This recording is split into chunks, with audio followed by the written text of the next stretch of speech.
Welcome to It's Dangerous to Go Alone, presented by Off the Dial. Hello and welcome back. We are now on our 36th season of Off the Dial's Dangerous to Go Alones. Really happy to be here. Are you excited to see this competition today? I'm excited to see this competition today. I am your war queen, along with my associate. My name is Mr. Rookie, and today we're going to be starting off with preliminaries with some of the fresh new teams that are new and returning to this tournament. It's very exciting, and I know everybody's probably already been playing all day because of Big Run. Yeah, and this is a good chance to get a little bit of break, not have to see Wahoo World. You know, you say that, and everybody says that, but Mahi Mahi Resort is right there. Oh yeah, especially when you got some interesting modes and modes in Mahi Mahi. That's putting it politely. Have you had a good experience so far with the Big Run, Mr. Rookie? So far, I had the most intense salmon run I've ever had in my life. I mean, I've had situations where you think you're in the clear, but then all of a sudden, You think. you think you're in the clear. But one thing led to another. You all are dead. And then the small fries come out of nowhere and just get you right in the knees. I know, right? The ankles. I don't know, Yeah. the knees, they can jump pretty good when they want to. They could jump with their little plastic spoons and just knock you right off. Well, I hope everybody here I hope everyone here has been enjoying Big Run like we have, and even though we're taking a break to bring you this great tournament, believe me, I'm pretty sure after everyone's done with this, we're going to go right back to it. Yes, indeed. And for now, we're just gonna have a good time, just seeing the competition from many of the free agents coming together to see who can reach the top for season 36. And that's what I love about It's Dangerous to Go Alone, because it's a good place for free agents to come in and have some serious playtime.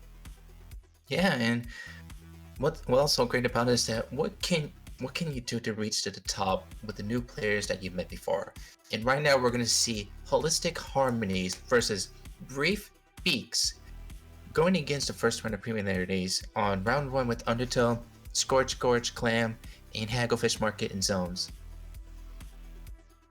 So what do you think about this map? I know for sure that Scorch Gorge, Clam Blitz, and Undertow Spearway Rainmaker is going to be interesting matches to see. The Clam Blitz and Scorch Gorge is honestly one of my favorite modes, especially to watch, especially just watching as part of a tournament. The one that's always a little tricky is Undertow Spillway, but that's my own personal experience. Yeah, and you can tell there's a lot of like arches and curves they have to take care of, especially in the middle, because sometimes it could be a hit or miss. Now with the Rainmaker though, it's a little different. With things like Splat Zones and Clam Blitz, you don't have to focus on you tend to focus more on the center. With Rainmaker though, because of that back and forth action with the Rainmaker, it can really go all over the place. Oh yeah, and it's an interesting match. I'm excited to see how this goes, and I honestly can't wait to see how Scorch Gorge is going to be happening with the two teams coming up, because it does get a little bit intense in the middle, but sometimes there's that little bit of a linear that they have to go through in order to reach to the goal. And right now, I'm seeing some interesting teams from both competitive teams. Sorry, Do you think we'll be seeing a lot of the new weapon kits coming out in this tournament? Most likely going to be seeing like a custom junior, maybe some Tentatek with the new triple ink strike.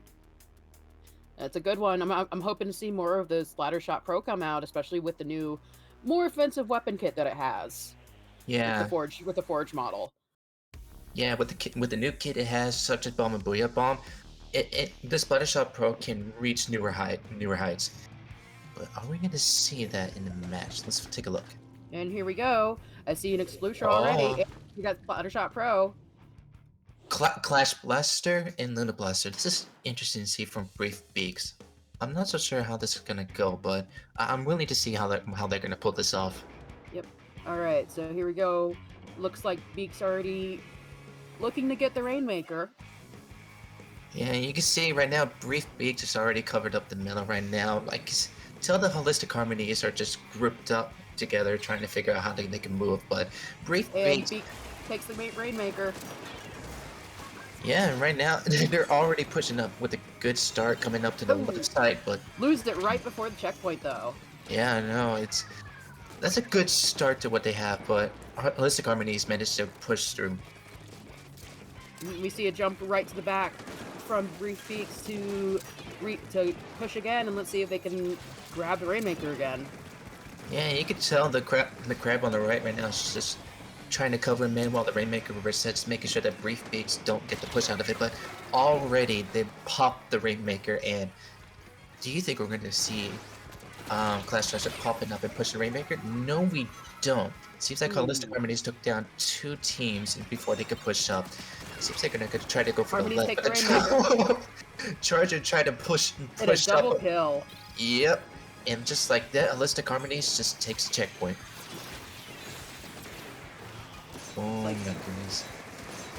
Oh wait, the name switch? Oh, interesting. But right now we're seeing Sloshing Machine just holding on, making sure that he don't get picked on by the Beaks. Let's see. They got pushed back, couldn't hold it. Oh, there you go. Get the Charger. Gonna get to the Rainmaker again. Seems like it, but right now the Rainmaker's trying a little bit held back with the yellow team right now, just trying to see if they can manage to get through. But I don't see the Rainmaker falling down and reset it. It's Okay. It's a bit real quick. It's the new teams. It is CC versus FF. The creepy crawlers versus Frail feet. Apologies. Okay, we do apologize for the technical difficulties. Crystal Cold versus Frail Feet. Is that Crystal one? Cold is a pretty cool team name, though. I can't lie. Yeah, I'm not sure about the Frail Feet, but hey, I mean, You never know. I mean, you've ever spent a day on your feet, all day on your feet. yeah. They try to push, but Cold manages to drop him and pop the Rainmaker. Let's see if they can get it back to the checkpoint. Yeah, right now T-Bob is just grabbing the Rainmakers. Seems like it maybe push. Seems like they're gonna try to push to the right, but they're just hanging out mid right now. And as you can see, the Splash-O-Manic is just trying to get some flanks and get some picks out of it. And right now it's just only Charger taking on the Crab right now, but it's gonna be pushed back since it's the only one standing at the moment. And look at that, Frail Feet, quick on their feet, trying to get some more scores. And they splat the Rainmaker. I know, right? That's a good pick from the Charger right now. Getting another pick with the Charger and see if there's any more people. And yes, Ooh, but he gets splatted. yeah, Splash Man just came out of nowhere. Oh, but the Rainmaker is gonna reset. So, Nope. They almost had a wipeout. That Clash Blaster was smart enough to not be there. yep. And with the Rainmaker reset, Frail Feet is gonna have to try again to push even more. But this is a big gap that they have right now. Frail Feet is quick on the toes right now, trying to get the picks out of it. And Crystal Cone right now is just struggling to push through their territory and make a push out of it. As you can see right now, Frail Feet pushing back with the Crab, holding back the Frail Feet as the Rainmaker holder gets some more pushes out of it. That Splattershot Pro with the Crab, I think it's at least the second or third time we've seen it out. And gets a splat, and let's see if he can keep it going. Oh, did I just think I just saw a double kill from Suga. That's a really interesting thing. Either that or Hammer. It might have been that Stamper. Ooh, and the Stamper gets a splat with a throw. Well done. You gotta love to see a Hamper snipe out from the far distance. But right now, Little Blaster is just pushing up, getting some little bit of a pegs. Right now, it seems like Sloshing Machine is just saying no to that. It's just pushing it back. They only have 22 seconds left and they could push, but it doesn't seem like that it's going to be in their favor right now. As 2 go down for Crystal Cold. It's very even right now. Yes, indeed. And 10 seconds remaining. Rainmaker's still holding on. If they can get some more picks out of it, reach to the goal and push up, they might win this, but it's gonna be too hard to tell. Oop, Frail there. feet though. Oh, went into overtime, but dropped the Rainmaker right as it flipped over. What a Uh-huh. match! This is wow. Ooh, well done, Frail feet. Yeah, Frail feet was quick, was really quick on their feet, and they And there we're just seeing in that thing a few of the new emotes from the chill season, and wow, what a thing! yeah. I it's really impressive how Frail feet was able to push up, making sure that they have full control of the area. Um, but that was Undertow Rainmaker with Frail Freight taking the win over Crystal Cold. Now, I do believe the next round is going to Is be. Clan Blitz and Scorch Gorge. What do you think? What do you think is going to happen in that next match? It depends really about what kits come out. As we said before, that Splattershot Pro with the crab was pulling that crab out a lot, and that can really make a difference in the right place. But Clan Blitz is the one mode I feel that a lot of players really kind of get mixed up on. Yeah, and Because it's not your usual just splat and paint. It is, you've got that different, you got that different objective. yes, indeed. And right now, just what we said, we had a little bit of a technical piece with two teams. So once again, Crystal Cone and Frail Feet with Phantom, Amma, DYS Heart, and Iciest Ice. And then Frail And Feet with Yaru, Bugga, Thirsty, question mark, and T-Bob number 243. we got that little star on it as well. But now that we And got here we this go. out of the way, let's get on to the show. Two Splash-O-Manics with same comp. Interesting. Same comp. Well, that Luna Blaster was real good at pushing, so I'm sure they're hoping to keep it going. Yeah, and if they can push up with the Luna Blaster, they might get some control out of it right now. But two Splash-O-Manics though in a slot machine, that's going to be a difficult thing to go through. But I'm willing to bet they might get some scores out of it. We can already see that Frail Feet has pushed into the center, and we already have at least 5 clams. Ooh. Ooh, it looks like they took out a crab right now. It seems like everyone else is in Frail Feet is pushing back, getting picked on by the Charger. That's really interesting. Let's see if that Charger can keep it up. Oh yeah, it's a 2v2 situation though, with Splash-O-Manic trying to bully the Charger right now, pushing him back and. Oh wow! Good This- shot. Yeah, Charger just said no. You're not gonna come at me like that. So. Now, I don't think they were playing a Charger with the scope in the last round. I think they were just playing the regular one with the scope. Oop, let's see if they can keep it going. Yeah, with A that lot of little defense from Cold, but you really got to push out there to to win our Clan Blitz. Oh my goodness! And right now, two Boya bombs being planted near their base right now, with the crab just rolling away from Crystal Code right now. It is good for it. Oh! But they get score. And it looks like they only got one power clam in and they managed to get some points out of it. But right now, Crystal Code will be getting a pity clam out of it. And with 3 down previously, with 2 down now from Crystal Cold, it seems like they might. Give it another go at pushing the clams before and see if they get some scores out of it. I don't think any of those hits have the big bubbler though, so Crystal's not. I don't know if Crystal's going to be able to do the special trick where you drop the bubbler right next to the basket, so people can. Well, no, looks like somebody just dropped the bubbler, so they do have it. Just a matter if they decide to use it to get the clam closer to the basket. Yeah, with Junior having the bubble, they might need to like get some support out of it and push up with it to push the bubbler in it. But right now, Frail Fleet still has control over Scorch Gorge right now, so it seems like they might need to be a little more aggressive if they want to push it. Right, but right now, Luna Blaster just throwing Fizzy Bombs on it, getting ready for Booyah Bomb to be deployed and get out of the way. Seems like Busy Bomb gets a splat. There we go. Feet looking like they're trying to move in with another Mega Clan. Yeah, and the crab goes out. But Luna Blaster is already coming up right now, trying to put a stop to it. And it seems like Oh, this. Crab isn't able to do it. Ooh. And Cold gets a splat. Ooh. And right now, it's just the Luna Blaster getting some picks off of the sloshing machine, gaining control of mid, but it looks like someone is flanking. He was freaking around the base, but pushing back. And now It looks like Cold just can't get past the center right now. I don't think I'm seeing a lot of teamwork from him on getting that Mega Clan pushed.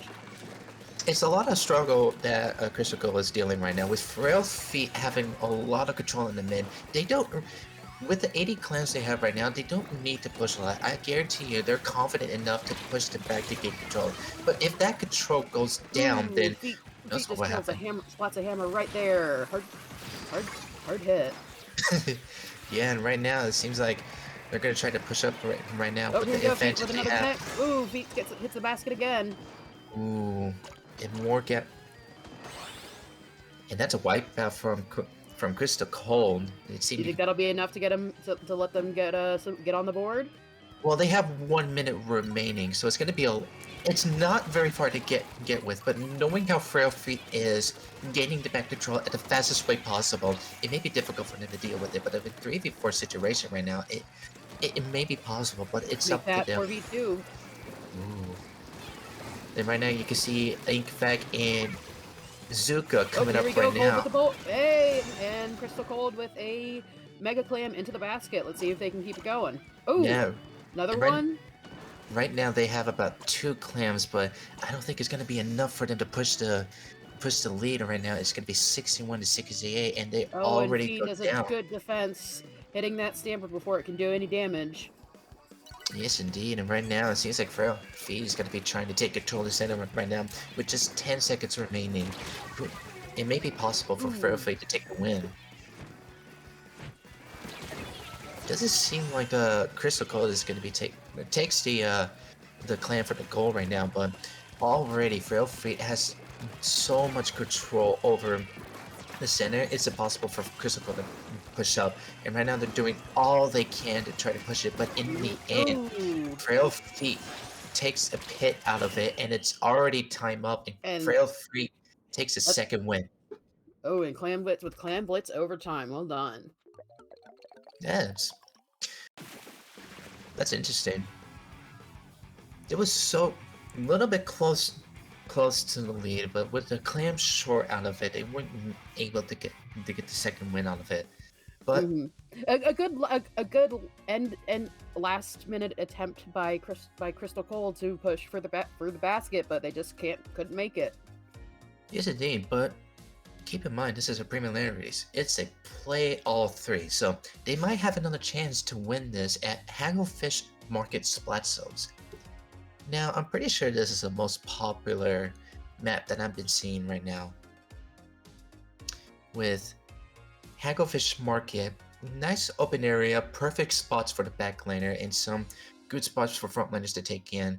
A lot Oh of right. variety. A lot On of top variety. Yeah. on top of that tent. Yep. And if you have a good, if you got a good spot as a backline and a lot of paint and a lot of aggression, you may be able to push up the capture zones and push them back. But And not just can push them back, but hold the center. And I've seen it, and it's disgusting, but it's beautiful as well. yes, indeed. And but the question is, can Crystal Cold take the zone first and hold it, or Frail Feet take control of the zone one more time before the next round? Do you think we're gonna see that charger come out again?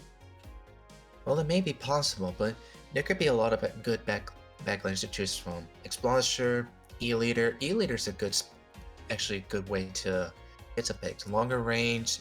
It's a good, perfect map to use it. But if you want to go for like a little bit of paint or something like that, maybe like a an Explorer or a heavy Spotting machine? spotlight. Yeah. I'm surprised you haven't seen any of a lot of Splatlings come out. Usually, you'll find at least one Hydra on one of these on a team. Well, let's see what they do. We have looks like the E leader, Ooh. and looks like Ooh. Crystal Cold swapped up too, so no charger on their end. So no backliner from Crystal Cold, but E leader on Hacklefish on Frail Feet. Now this is going to be an interesting thing to see.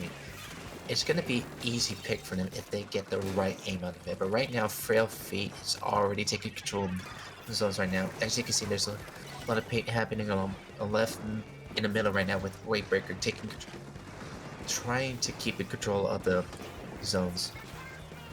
All right, another mix-up, and I apologize again for the technical difficulties. It's actually Creepy Crawlers, not Crystal Cold. Interesting.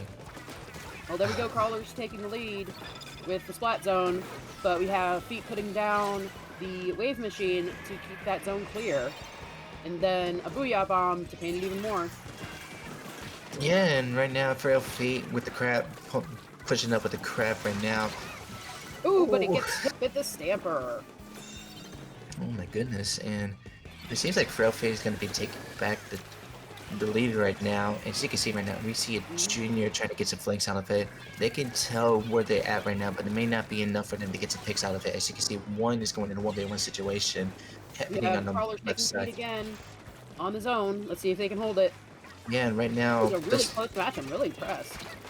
yeah, it seems like they're really pushing up the pace here. Right now, the Special Medics is going to be jumping out with Clash Blasters, trying to push them out. Sometimes it's the best option you got. We got Crawlers taking the lead. Let's see if they can hold it. Yeah, right now, Booyah Bomb in that charger together. Woo. And right now, we're going to see a lot Creepy Crawlers right now pushing up with the Special Wave Breaker, trying to see if they can tell they are and get some damages out of it, but no luck at the moment. Slashing Machine gets picked off of the junior, and it's just trying to get the zone successfully, sort of successfully does it, but Creepy Crawlers managing to push up right now, and but you can see right now they take the lead. That's going to be a lot of back and forth situation. There really is. It's we have Frail Feet. 30 seconds remaining for the zone. See if Crawlers can pick it back up. Yeah, right now there's a flank happening, but the flank kind of ends very quickly. Crab right now gets a pick off of one of the teams from Frail Feet. Not a lot of capturing at the moment as they're fighting with Frail Feet right now, trying to get some penalties out of it, and they successfully do so. Right now, as you can see, Junior retake the center, but let's see if he can push back in. Like I said, this has been a really close match right now, and it's really impressive. And we see the Wave Breaker. They're throwing it right behind that wall there so that it doesn't get destroyed, which is really clever tactic. Let's see how it helps. Yeah, and right now they're pushing and painting, making sure they get everything out of it. But Frail Feet still manages to like push back with everything on the mind. But they also 2 Booyah Bombs and a crab with E-Litter taking out long distance. It's gonna be a difficult situation for Creepy Crawlers. Oh, we just got a double splat with that Trizuka. Well done. I'd love to see the Trizuka get some nice picks out of it. And right now, look at this guy go! He's zooming. A Clash Blaster. Woo. Another splat. Let's see if we can. This looks like Crawler's just holding the center. Will they be able to catch up? Yeah, the Clash Blaster right now trying to push back, but gets down by the Splash-O-Matic right now. But I think Creepy Crawlers might get the lead out of this. They have been with the Inks. And there they go. They've caught up. They've taken the lead. Yeah, and with the Inksuka that they had, they were lucky enough to get the lead. But can they hold it with Frail Feet coming back to the zone? Oh, but look at that charger and that fizzy bomb, just keeping the zone for Frail Feet. Yeah, but the Fizzy Bomb's a good combo to capture the zone. But oh, splat! Ooh. Splat Bomb says no. Like I say, it looks like Crawlers take the lead again. They've got 30 seconds to wait it out before they start getting actual timers on it. Ooh, but it's a close wipeout for Crawlers. Yeah, Special Medic just decided to flank, get some successful picks out of it, and now Creepy Koalas is pushed back far. And with the crab right now, it seems like they're going to be having a hard time pushing back. They're We got trying. 10 seconds. I don't. Do you think Frail Feet can still pull this out? Ooh, I don't know. It's hard to tell because Frail Feet already has the advantages with the specialists and all that kind of stuff, but it may not. It may Here be we too go. late for them. Overtime. Oh man. Frail Creepy Feet. Crawlers tried, but Frail Feet. Frail Feet with the 3 wins in a row in Undertow, Scorch Gorge, and Hecklefish Market. They were quick on their feet, they managed to keep control, and they managed to get back up and take another stand to capture the zone. That's a You know, nice it event. feels like to me that Frail Feet also had a lot more team synergy going on than we saw from Creepy Crawlers. Yes, indeed, and with that, with the synergy they had, they were able to make sure that they can have the lead that they need under the palms, and they proved that if something goes wrong and the opposite team pushes them back, they were able to get back on their feet. Crab, Booyah Bomb, with some nice comp that they have, they managed to reach up to the top, and I'm hoping they can reach high up from this tournament going forward. But we'll see how they do in the next rounds. Now, we didn't really see. I think the only different weapon on the new kits we saw were the Lunar Blaster Neo and the new Forge Splattershot Pro. Does that surprise you at all? It does surprise. It does surprise me that the Luna Neo is in there along with the Clash Blaster. Forge Pro, I can tell there's some potential that there is going forward compared to the vanilla Splash Shot Pro. I do think it's one of those. It's a player favorite, but when you go into competitive with it, the kit for it, unless you really just focus on using the crab, sometimes you need that secondary to really be able to help, and the one that the regular Splattershot Pro has just doesn't do it. Yeah, indeed, and with the Forge Pro, you could do a lot of things with it. It's a good midline to have, and I'm willing to bet there will be some more plays from the Forge Pro going forward. Now, I'm surprised we haven't seen more of the new roller, especially with the splash wall and the ink back. I know the splash wall is a favorite of a few players, especially those who like to play really offensive because it gives you that nice shield. Plus, with the combination of the ink back, and the roller itself, I feel like it's a very fun kit that has a lot of potential. Yeah, in the right hands. The big swig, in my opinion, is a massively impressive at painting. Perfect for zones to capture, but very, very vulnerable at the very best. Because obviously the damage is kind of a little bit of a lackluster right now, and 2 hits up close, that's a difficult situation to have. I'm surprised we're not seeing more of the Aerospray RG, especially with the Booyah Bomb. You imagine you'd see more Aerospray players who like to play that offensively. Yes, indeed, and who knows? Who knows? But Alright. But yeah, the roller is very, very good at painting, but very vulnerable at least. I'm not so sure I'm going to be seeing a lot of rollers happening at this tournament, but if it happens, I'm willing to see how this goes. We'll see. All right. Let's waiting to see who we got for the next match.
All right, thanks for sticking around. Welcome back to It's Dangerous to Go Alone, Season 36. Yeah, it's good to be back. We're going to be going into a second round of preliminaries, and we got some very interesting, more interesting teams to go with. And what do you think is going to be? You excited for more rounds? One more time. Are you excited? Are you excited for more rounds to come? I am excited for more rounds to come. Our next rounds are Idiotic Intensity versus Dead Devices. There's some interesting team names. Idiotic Intensity versus Dead Devices. You gotta love these teams. And right now we have Idiotic Intensity with 07TTVVTKK, Villager SK, and Rue Chucks. And Chucks. I like Chucks. I like that. Pretty straight to the point. And with the Dead Devices, we have Ego, Ancient Wings, Pocket Asparagus, and Rose Wet. I mean, this is going to be some interesting matches, and right now, I'm not so sure how the preliminaries is going to go, but what do you predict that these teams are going to be doing? It really depends on what we see with the levels we get to, and what they want to bring out for the team comp. I'm really hoping to see some good splatling action. I love the splatlings, and I love to see a good hybrid player play Anchor. I'm willing to bet that the new Zinc Mini might show up once in a while. Especially with the kit containing the big bubbler, for sure. I'm surprised we haven't seen it yet already. Yeah, and I could tell that Splatling isn't meant for control, but gotta see how this will go. Well, the mini Splatling might not be the best at control as like the heavy or the Hydra Splatling. It's actually really good, really mobile Splatling, which if you play it right, can do a lot of damage. Good for running and shooting. Alright, so we have Hammerhead Bridge, the Tower Control. We have Rainmaker on Flounder Heights. And we have Plan Blitz on Mahi Mahi Resorts. Alright, I gotta be real. I like Mahi Mahi in Clan Blitz. I feel like that's the most chaotic map in Clan Blitz that it can offer. And Tower. I'm interested to see how Rainmaker plays on Flounder Heights. It's one of the new levels with the chill season, and it's an interesting arena. It's very with all the verticality. So I'm curious to see how that's gonna play. Gosh, I miss Flounder Heights. It's been years since I've played that map. And here we go. Idiotic Intensity versus Dead Devices. Hammerhead Bridge Tower Control. I see a Charger, a Tri-Slosher. What else we got? A Blaster. That's a surprising one. Well, Blaster's good for tower control. You can get some nice picks out of it at every angle if someone's on tower. So I'm willing to bet that they could get some nice picks out of it. But we'll have to see. And right now, Dead Devices is just trying to get some. It's just fighting for mid right now with both Chargers playing Anchor. But let's see who can actually get the tower first. Yeah, right now it's a little bit of a stalemate at the moment, but I can tell that Idiotic Intensity is just pushing a little bit by bit. I can tell there's someone on the right, someone on the left. Comes out on the Devices, and they pick the tower. Yeah, and Inksugar right now is just taking advantage, putting the opponent's crap down, but look at that, 1v1 with Splash and Range Blaster. Ooh, and the Blaster takes, ooh, well done. Yes indeed, and right now, it seems like Idiotic Intensity is going to be pushing forward with tower control, pushing through the first checkpoint. But you could tell, I noticed that Tri-Slosher is trying to push up a little bit, but gets down by one of the Idiotic's teammates. Ooh, and that Crab Tank on the tower working, Ooh, the Wavebreaker takes down the Crab. Almost a wipeout for Devices, but Intensity keeps going. Yeah, and right now Idiotic Intensity gains back in a little bit of control, but Booyah Bomb gets a pick out of it right now. So right now it's just a little bit of a stalemate. You can see that Inkjet is going in a 2v1 situation using Inkjet, but doesn't get a lot of picks out of it. And right now, Dead Devices is just going down bit by bit with Range Pressure trying to get something out of it, but goes down in the process. Oh, let's see. Oh, wow. Ooh, Oh, look at wiped that E out leader. from Look at Devices. that. Beautiful. Well done. That is what you call an anchor right The E, there. the E leader is back. And right now, Dead Devices is just gonna try to keep pushing. They still need to go to the second checkpoint before they can push even farther. But right now, it Oh, seems we like got they. it. Oh, I was about to say, it looks like they had a toxic mist right in front of the tower, but it went down before it could do any damage. Yeah, right now the crab goes down by the charge toucher, but it goes down by the Wavebreaker. It seems like the Idiotic is trying to get some picks out of it, but right now, Splash-O-Matic is just moving. Intensity manages to stop Device's push and manages to retake the tower. Let's see if they can get it back to the center and take back some ground. Yeah, and right now Idiotic Intensity is just taking control of mid. You can there's like a trade going on between Try and Splash, and right now it's just a 2v3. I think those chargers just splatted each other at the same time. Ouch. I didn't catch up on that, but that would have been interesting to see. Right now, it's just a range blaster trying to get something out of it, making sure they pushed it back, but Crab is already overwhelming them in the process. Yeah, oh man, that poor range blaster. They tried so hard. Ooh, we have a glitch with the Crab. Hello. Just bouncing like there's no tomorrow. just hover Crab, baby. I think there's some latency going on right now, but...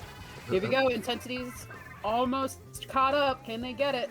Yeah, well, they'll have to see. Right now, it's just range blaster versus latency at the moment. But Devices manages to keep them off and keeps pushing. Yeah, something's wrong.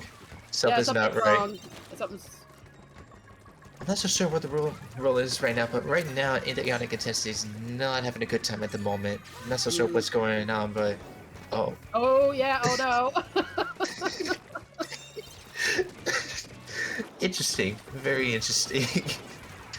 Looks like we're having connection issues, folks. Hold on. There's a DC from Idiotic Intensities. They lost a player right now. I'm not so sure what the rule is for disconnecting at the moment, but right now, Idiotic Intensity is at a huge disadvantage right now. That is not looking good for them. Especially since it was their... Which one did they lose? I believe it was... I want to say Splash. Splash-O-Matic. I think it was the Splash-O-Matic that they lost. They lost a Crab, folks. They lost a Crab. But right now, it seems like they're gonna try everything that they can right now, but already they're wiped out. Yeah, sadly, I think the disconnect was too late in the match. We're waiting to hear if this is going to affect it or not. Yes, indeed, and right now, Dead Devices is just gonna have to push forward until the time remaining, or if they get a knockout, they still have to go through the third checkpoint, but right now, 10 seconds remaining.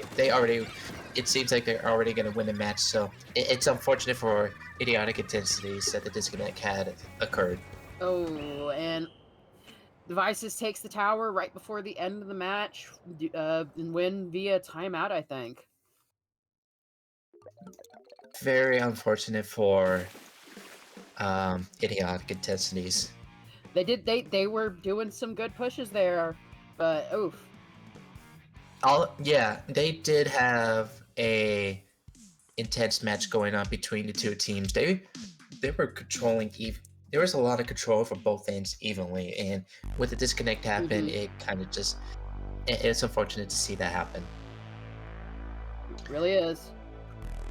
But I believe that Dead Devices will be taking the win against Idiotic Intensities. I'm not so sure how this is going to go going forward, but we are finally going to head to Flounder Heights for the first time in Off the Dial. Now, have you played in this? You played in this map a few times, right? A few times. I never played it in Splatoon 2, but I played it a few times in Turf War at the moment, and it's an interesting map. Like I mentioned, it's very much more vertical than many of the other maps in the game at the moment, which really makes players have to think differently about how they're playing. Well, Flounder Heights, the last time I seen them was in Splatoon 1. They haven't really appeared in Splatoon 2, which was unfortunate back then, but it has appeared, and my Splatoon 1 brain doesn't recognize it because a lot of the layouts are happening right now. So it's the same as always for those who played Splatoon 1, 2 stacked buildings, now shorter than ever. And you're just fighting in the grate. It's a real interesting map, and the few times I've played it, I've definitely enjoyed it. You don't see a lot. I don't think you see a lot of options for chargers on that way, unless you unless you know a really good spot to stay at and play anchor. So I'm wondering if we're going to see some Splatlings come out, or some more closer range weapons. Yeah, I'm willing to bet there's going to be a lot of long range weapons, especially if you have full control of the center area. That is the highest you can be. And with that, you have eyes on everything. Mm-hmm. Oof. So those chargers, though, the last round, they were doing some good work. I know, right? There's some good 1v1s for both charges on either side. And here we go again. Ooh, chugging there a bit. Oof. That potato at Nintendo is working real hard. Get the blaster out again. Doesn't look like the team comps changed very much. No, it doesn't seem like it. Range blaster is still there, and yeah, nothing much has changed. But how they play in Flounder Heights is just going to be how it goes from here on out. And it looks like Intensity got the first pop of the Rainmaker. Now we just see if who can actually grab it first. And it looks like it was nope, it's Devices. Grabs first Rainmaker. Ooh. Yeah, and one of the dead devices go down by the Tri-Saucer, gets the picks out of it in the center. Right now they're just trying to rush forward, but everyone from Idiotic Intensities goes down. Mobbed. Or Idiotic Intensities being Good try, Ego.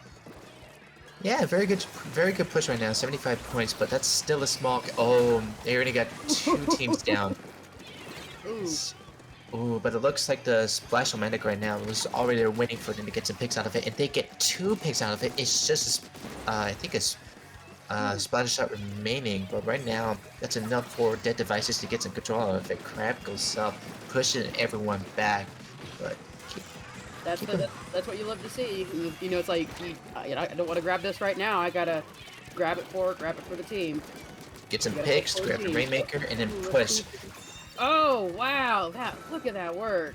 Yeah. 3 kills from that. Was that the Splatter Shot? No, this. Ooh. Really nice picks from the Splash-O-Matic. Oh, the Tri-Saucer gets it before they can reach the goal right now. So it looks like The device is gonna get that. He's waiting for backup, looks like.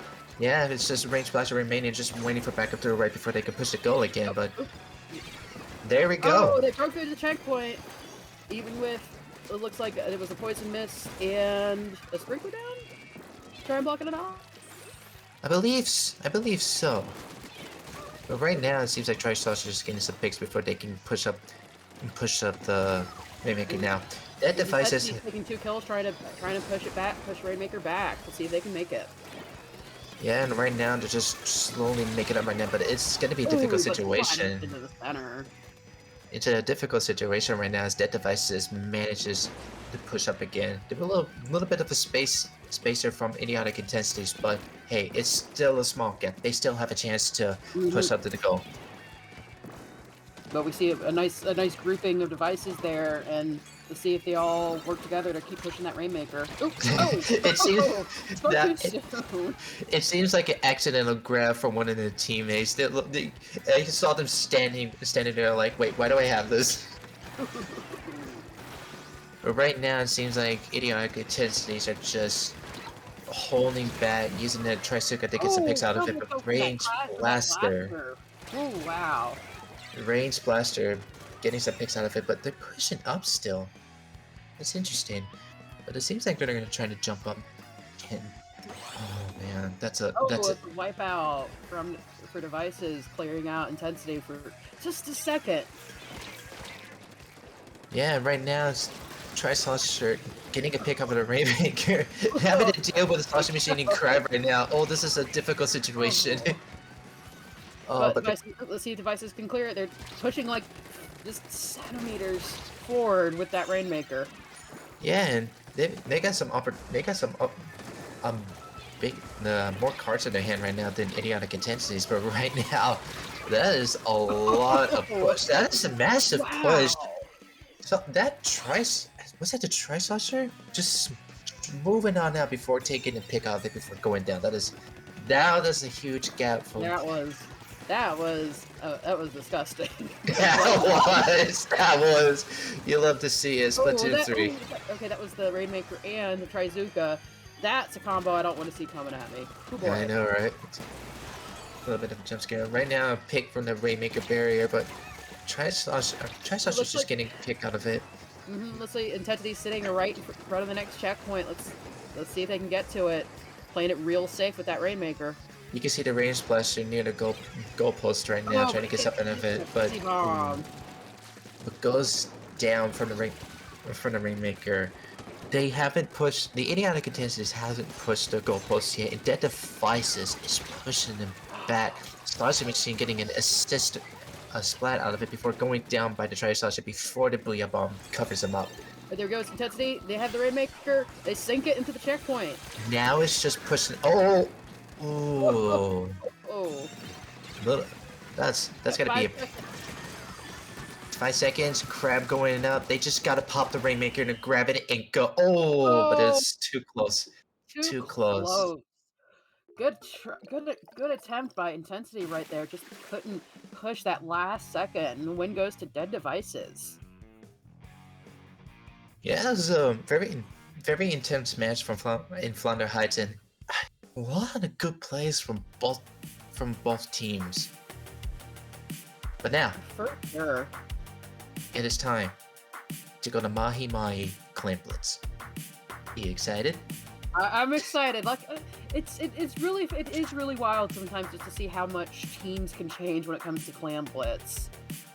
Just because of how different it is from the other modes. And I'd love to see more modes like it. Yes, indeed, and with a lot more coordination, a lot more strategies to work with. It's A a lot lot. more need for teamwork. But this is Mahi Mahi we're talking about here. A lot can happen. A lot can. You are not wrong, my friend. Yeah, I've seen it happen before. When I was commentating Mahi Mahi, and there was a lot going on. It's a lot to take in. It is for sure, especially with the. Is it mid match level change, or is it always happen at mid match? It happens the layouts change mid match, and I believe there's a lot more room at the second half of the game than the first half. But we do see also that the maps are changed just a little bit for Clan Blitz to make each end a little more accessible. So that level change, it just we're in a regular turf war, it gives you more room to paint, but with this one, it just makes your basket that much more accessible. And we're gonna see that happen in Mahi Mahi Clan Blitz. Let's see how this looks right now. Same comps from Idiotic Intensities, but nope, everybody's Same comps. Everybody must be pretty comfortable with their weapon of choice. I like how they're sticking to their guns right now, just playing the weapons they're going well with, and you see that happen in the last two matches. They were working really well together, going against each other in an intense match. But let's see what happens in Mahi Mahi. And we already have Intensity with the first power clam. Yeah, right now they're just tossing the power clamps out before going down by the range blaster. I don't know what That range blaster is just nasty. I know, and you know what's it's interesting too, because you can get the ledge. You can get the picks off of that ledge, but it looks like the splatter shot is going to be pushing them back.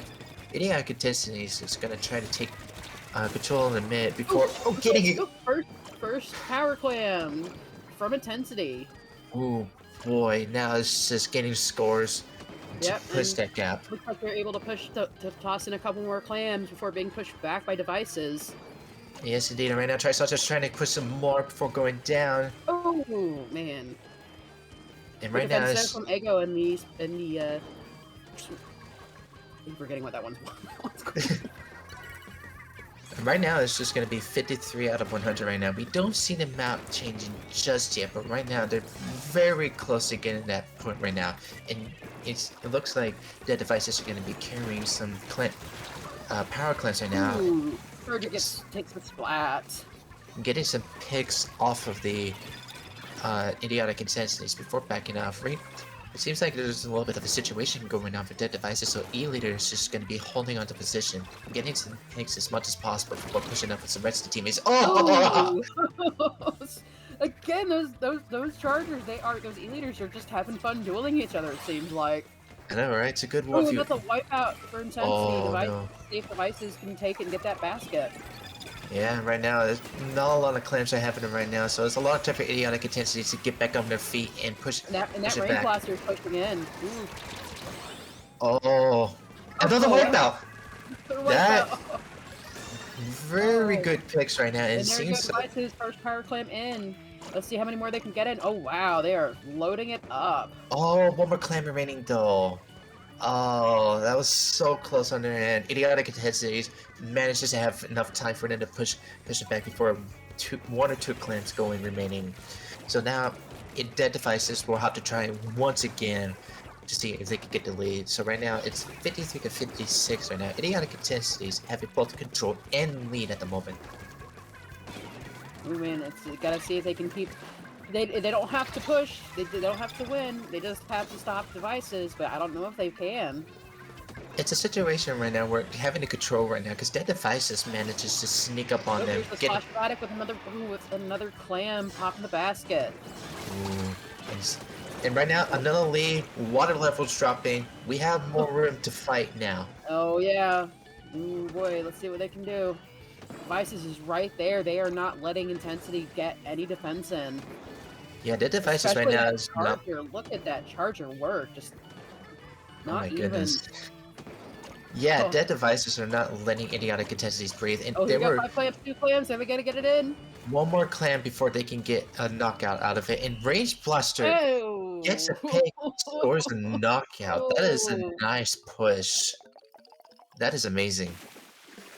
Ooh, and that's a knockout for Dead Devices. Winning it, winning 3-0, winning this round 3-0. What a bunch of matches.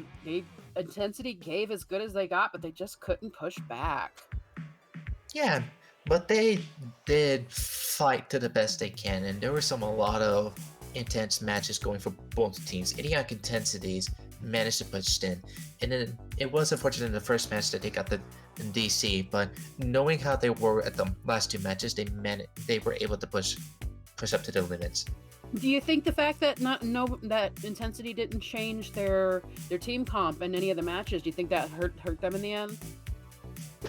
Maybe, maybe not. It is possible that it's their weapons that they're very comfortable with, and changing that may probably fear them to like lowering their advantages. But I mean, if it works, it works. And seeing them stick to their guns, while some weapons may or may not work as some matches, if they're willing to stick to their guns, then they're willing to push to the limits. And it was impressive to see Idiotic Intensities, while not able to get some wins out of it, they were able to get something out of it and prove to them that, hey, we're the same. We made it the same, but we're gonna come out strong. They sure did. All right, so we're gonna take a break before the next match. We hope you guys stick around for It's Dangerous to Go Alone, season 36. Stay tuned.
Hello and welcome back to It's Dangerous to Go Alone, Season 36.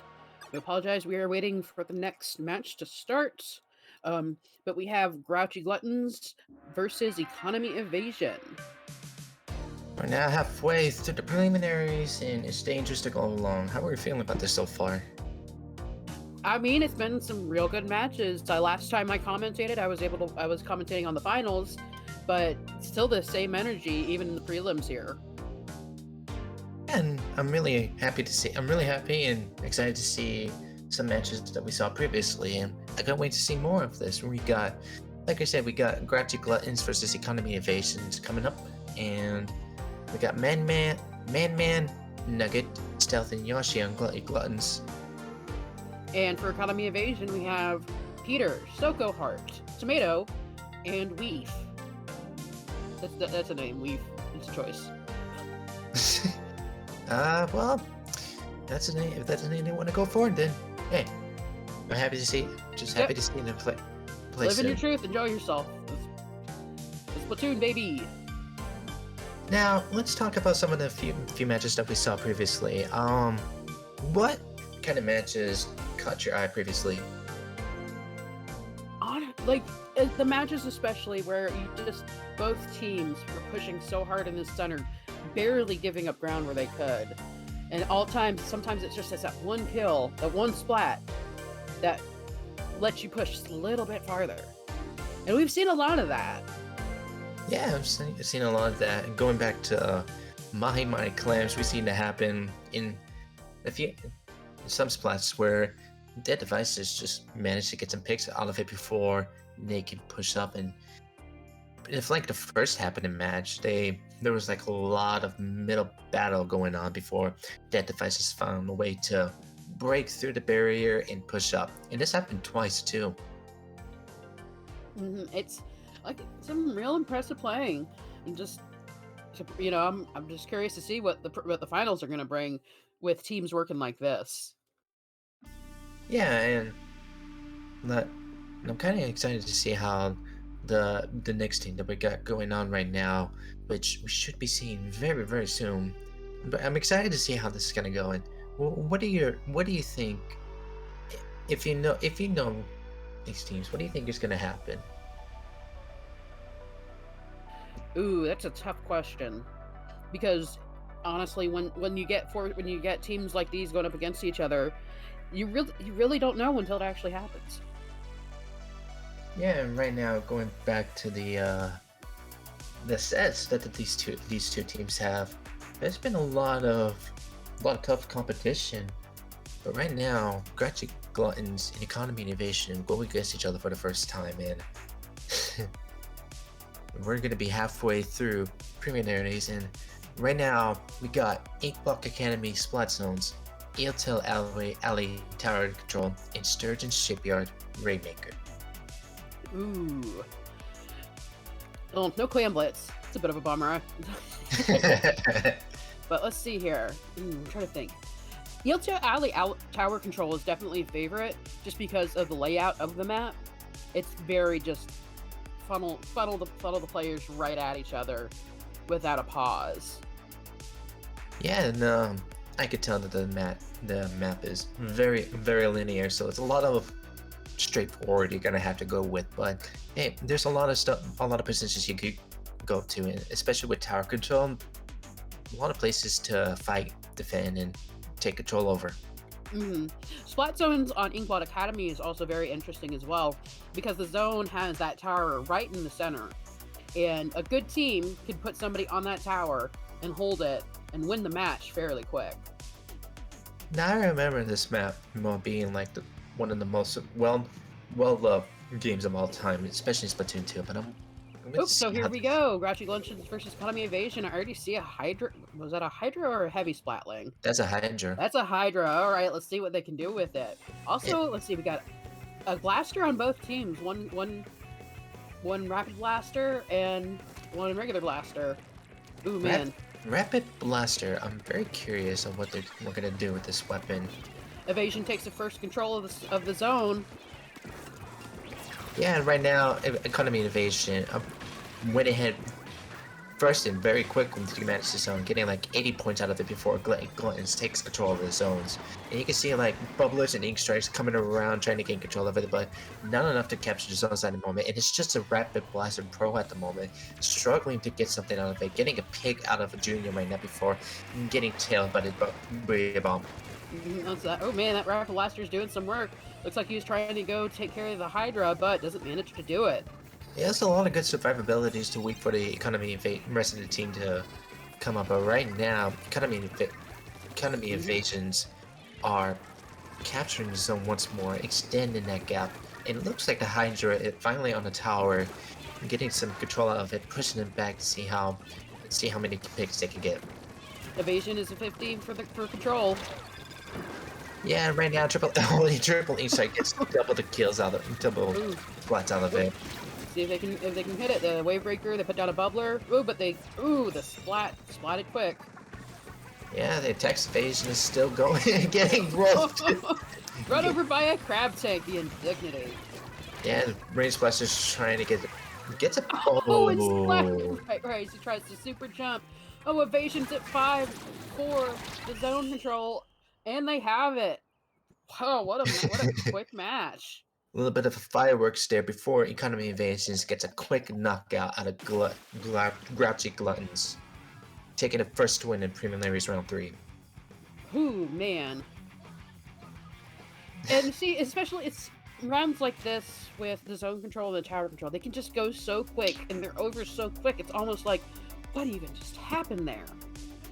There's a lot of things that happened there. We just saw special control, rapid blaster just surviving on its own, and then economy evasions getting back to control, and just dominating. Yeah, there's a lot to pick up there. But Inkblock Academy is over. School is now off. We're now heading down to Eeltail Alley for tower control. Let's see if Gluttons can pull it together for this one. I noticed that it didn't see a lot of teamwork from Gluttons, and I saw them keep getting pushed away from the center and chased off to the sides of the map. Yeah, and economy evasions, they're really quick. They're really pushing forward as fast as possible, so that way they can get the capture that they need. Now that this is tower control, there's going to be some little bit of a slower pace there, but I'm pretty sure economy evasions will be evading from the money and taking some picks before taking them knockout. Do you think Evasion will take this one too with their performance in the Splat Zone round? Well, it's hard to tell at the moment. I am very confident in it. I'm pretty sure the Grouchy Gluttons may have some more tricks on their sleeve, and maybe they can get something out of it. But they're gonna have to work hard, especially if Evasion brings out that Hydra again. Yes, indeed. And right now we're going to be going into Eeltail Alley right now. There's a Hydra coming out again with range blaster. And a Zinc mini Splatling. A lot more aggressive. They're going to be a lot more aggressive with the comps that they have right now from Grouchy Gluttons. And right now, Zinc Mini, we're going to see that for the first time too. How do you feel about that? Oh, I'm excited. Like I said, I love me a mini Splatling. Let's see what if that big bubbler it has in the kit can help make a difference. Yeah, and right now we see Custom Junior right now taking control of mid. There's a lot of sorts of pressure here and there, but it seems like they're just taking control. But yeah, Splat Bomb takes them down. It's just 2v3 situation now. An Evasion take the tower and hit checkpoint 1. Yeah, the Hydra Splat needs. Ooh, but the triple Ink Strike. They managed to use the Booyah Bomb, but the triple Ink Strike was just strong enough to take them down. And right now, there's going to be a lot of control from Grouchy Gluttons right now, but interesting. I have seen from Gluttons whoever has the Toxic Mist, I think that's the Zinc, is really good at placing it. Yeah, and placing the Toxic Mist right now in certain parts can put economy evasions at its limit right now, but is it going to be enough to push it? Maybe so. Right now, Grouchy Gluttons takes the lead for the first time, and now they can wipe out. Ooh. It looked like it was double between the Hydra and the Crab Tank there, throwing some defense and just clearing the top of the tower. Yeah, indeed. And right now, Economy Evasions takes back the tower at a very quick pace, placing the bubble right now to get some Ooh. short amount of protection before moving forward. But Ooh. ooh, Wiped. Oh, wow. another Another wipe. wipeout, but for Gluttons this time. Oh, how the tables have turned. And right now, it's going to be a lot for Grouchy Gluttons to take control right now. As you can see it here, the slashing machine is sort of just in a Putting situation a right now. lot of work trying to defend and keep them away from that tower, but Evasion grabs it again. Yeah, right now it's just a 2v3 situation right now, and Bob comes out, and you can see in the far left, Range Blaster gets a direct hit by the Junior right now. But I can see that the Slashing Machine is trying to push forward aggressiveness, but goes down by The the jump from Wavebreaker. Glutton right on the tower again, get it moving back to almost back to checkpoint 2 before it is taken again by Evasion. Oh man, this that was the splatter shot Junior. Trying real hard to defend, but the tower moves again. Yeah, right now, Ratchet Gluttons, I can tell they're using his specials right now, getting aggressive with it. T-Tech right now, getting some nice picks out of it, pushing the tower, but oh. Oh no! A little bit of a situation right now, but we'll have to see how this goes. And Booyah Bomb is being placed right now in the tower to push That back the Hydra Grouchy. just doesn't stop. Oh boy. Yeah, and yeah, Economy Evasion right now, it's just defending really well against the Grouchy Gluttons. And Crab comes out, they're gonna be pushing them back into some nice picks out of it. You can see Junior on the left right now struggling to get something out of it. Crab goes Almost down, but clear. But they try to take the Hydra. The Hydra runs off the tower and gets splat. yeah, right now. Gluttons really trying to keep it going, but they just can't. They just can't keep hold of the tower. Yeah, so right now, Slashing Machine is just placing the Booyah Bombs in an interesting position to be in right now, but they place it on top of the plat, getting One some spot from Booyah Bomb. gets the plats out of it, and then just not enough to get a push out of it. You gotta watch out for that Hydra there. It's at a really nice spot. Ooh, and move really nice spot to defend that tower. Yeah, it's a good position to be in for the Hydra.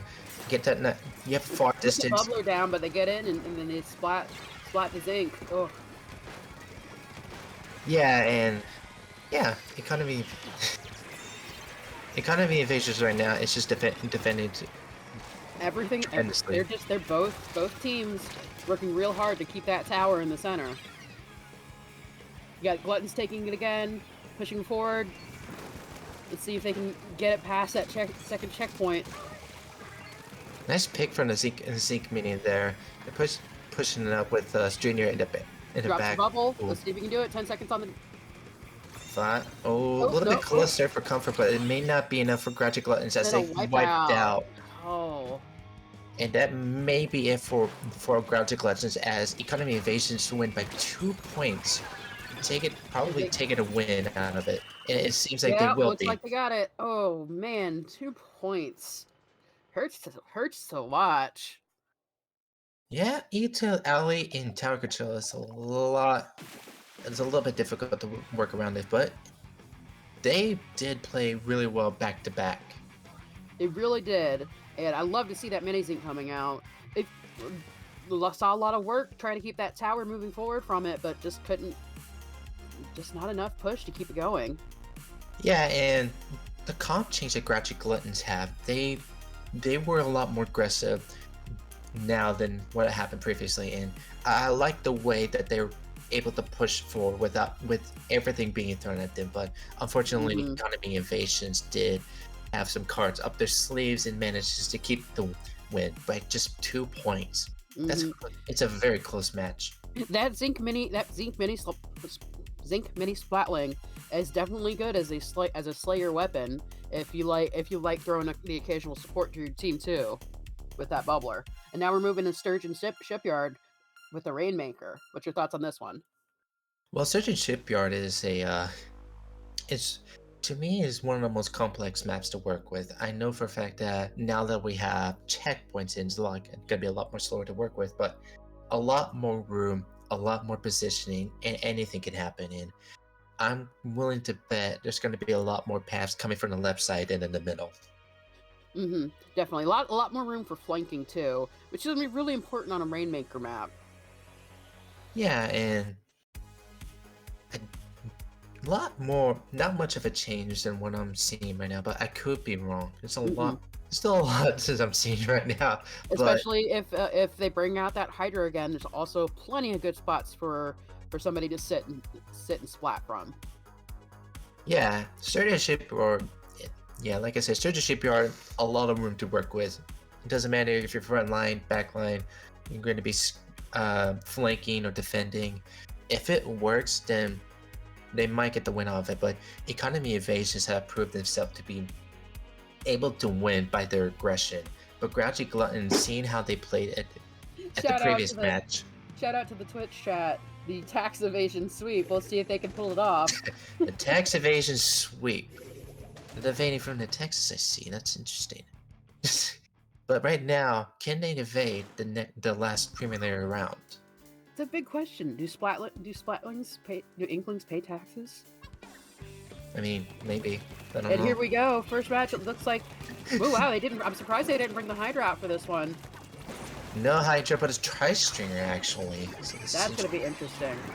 I'm willing. And we see the Forge Pro come out. Yeah, and right now you can see T-Tech just hanging out on the right side of the map right now. There's someone at the Economy Evasion getting a pick of it before going down by the Custom Junior, I believe. You can see on the left side though, T-Tech getting very aggressive, but it goes down in the process. Economy Evasion has some sort of a good start to their round. Wow, and there's only one in this map for Rainmaker, right?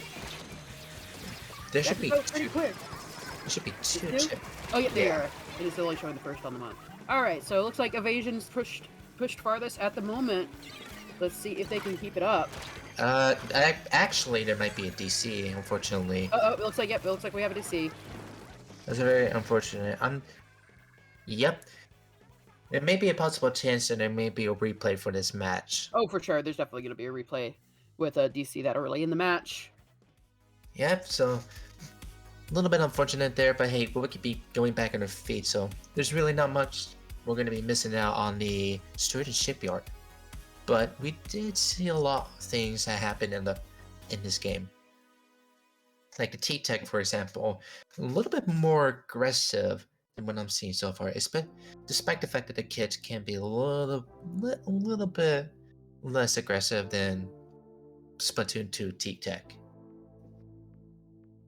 But yeah, Economy Evasions did show there a little bit of aggression, but Grouchy Gluttons may have potential to fit, and it's exciting to see how the Zinc Mini is coming back for the Student Shipyard. See if it does any good work. Do you think are they going to have a chance to switch back to the Hydra, or are they going to stick with their team comp with the Forge Splatter Shot Pro? I think with the DC, I don't know if it's possible that they're allowed to change weapons, but I could be wrong. I need to read the rules again before we go.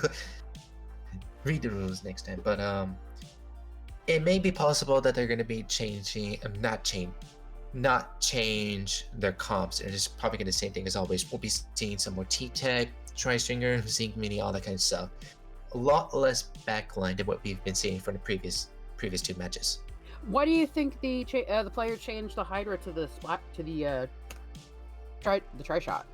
I believe it might be more beneficial to use a Tri-Stringer than a Hydra, because Tri-Stringer, while there's not lot, it's difficult to paint long range. The curve can have some advantages compared to trying to use a fall off for Hydra. It's definitely a weird choice, especially I feel like Sturgeon Shipyard is one of the best maps for an anchor with a Hydra or a heavy. Especially E-Leader too. So it's interesting to see how this Tri-Stringer is going to be used, but who knows? Who knows what's going to happen? We'll just have to see when they restart the match. And right now we're just waiting on the teams to just get back and get everyone set up and ready to go. But what do you think? the samples that we've seen at the Surge Shipyard, what do you think it might happen? It's really tough. It's really tough to call. Both teams have been doing really good so far. We're seeing a lot of equal skill level. It feels like. Yeah, and they're really Grouchy Gluttons. While economy evasions may have the upper hand, they have been pushing a lot more, uh, especially on E-Tail Alley, and seeing what's going on in Sturgeon Shipyard.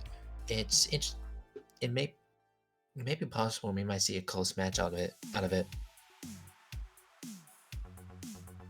We'll see. Like I said, I'm really curious to see that Hydra be put away in exchange for the Tri-Stringer. So I'm just, especially with the Rainmaker, which is, you really want to have a good anchor just to stop the other team from moving the Rainmaker towards your checkpoints. Yeah, and I'm pretty sure that since it's Sturgeon Shipyard, the most popular route they're gonna go in is the left side of the map. That one skinny straight with the bridge going up and down. It's that's the thing I like. I like Surgeon Shipper. It's one of my favorite maps, just because of all the ways you can go around, all the ways you can push forward, all the ways you can retreat if you need to. And sometimes all you need to do is to get in one spot. You can ink a whole lot. Not what's important on the Rainmaker, but the mobility of the map really lends itself to mobile players, and also really lends itself to players that like to play defensively. And right now we're seeing a lot of mobility coming up, especially with Zeke Mini getting a first splat against economy evasions. A lot of getting a pop, and Zeke Mini pushing against the Tri-Stringer right now. Oh, this is going to be interesting. Oh man, that's that Zinc at work. Love to see it. Yeah, and the Zeke Mini right now doing all they can to push up, but yep. And right now it's going to be a 2v2 situation right now. Tri-Strike coming up, trying to not get a pop out of it, but Grouchy Gluttons is going a lot more aggressive than I thought it would be. Look at that. Uh-oh. There's a little bit of a lag, but do you think I wonder if they could still push up there, but let's see. Tri-Stinger, I apologize right now. T-Tech right now getting some picks out of it and getting. Ooh, man, that Tri-Stringer's not working real well right now. Yeah, and right now T-Tech is just fighting a 1v1 situation. A little bit of a lag there, unfortunately. I'm not so sure how this is gonna go, but they do go down against the Splash-O-Matic. Ooh. But the sloshing machine takes back. Look at that. It's Grouchy Gluttons is doing really well, despite a lot of unfortunate events happening right now. Economy Evasions are gonna have to try to do something to see how they can pull up and get the lead out of it. It's a small gap, but who knows what will happen. Right now we're watching the Tech Economy Evasion's Tech and playing some good defense. They're not picking with the Rainmaker, just making sure that Glutton can't get close to it. Ooh, but they take a splat. Yeah, it's a nice trade. Ooh. That's a nice trade right there, but right now it's just a middle ground between Tri-Stinger and Meanie before the Tri-Stinger goes down. Gluttons is taking a lot of control. But I can tell the Booyah happening far in, but Grouchy Gluttons. We were watching the Zinc there for a second, and they did doing some good defensive work, but take a splat. Yeah, and we could see the Forge Pro just making sure that nobody sneaks up on it. Economy Evasions just holding on for his dear life, but as Grouchy Gluttons. Trade. Oh no. Not a trade, actually. Oh, here we go. Gluttons with the Rainmaker at the first checkpoint. Here we go. Oh wow. But here's Evasion with Crab Tank to defend. Yeah, and it seems like they get a pop out of it. Now it's just 2v. Now it's a 2v2 situation right now. I'm not sure if they're gonna pick it up or not. They're just probably gonna wait. But Grouchy Gluttons is already there, taking down the Splash-O-Matic. Oh no. Oh, reset. I don't think they get that. I don't think that clears. Well, that did clear the checkpoint. They did clear the checkpoint, yeah, but because of the reset, they'll have to go through this again. But Do you think that Gluttons can push again, or do you think that they're going to be stuck here? Well, knowing what's going on so far with 1 minute and 40 seconds remaining, they've been pushing really well. Economy Evasion is not going to be is having a hard time evading the situation right now, and Grouchy Gluttons is just taking over everything that's going on right now. Wow, it's You drop a Rainmaker right in the court. I like to call the area the courtyard, like right in the courtyard of of Evasion's side.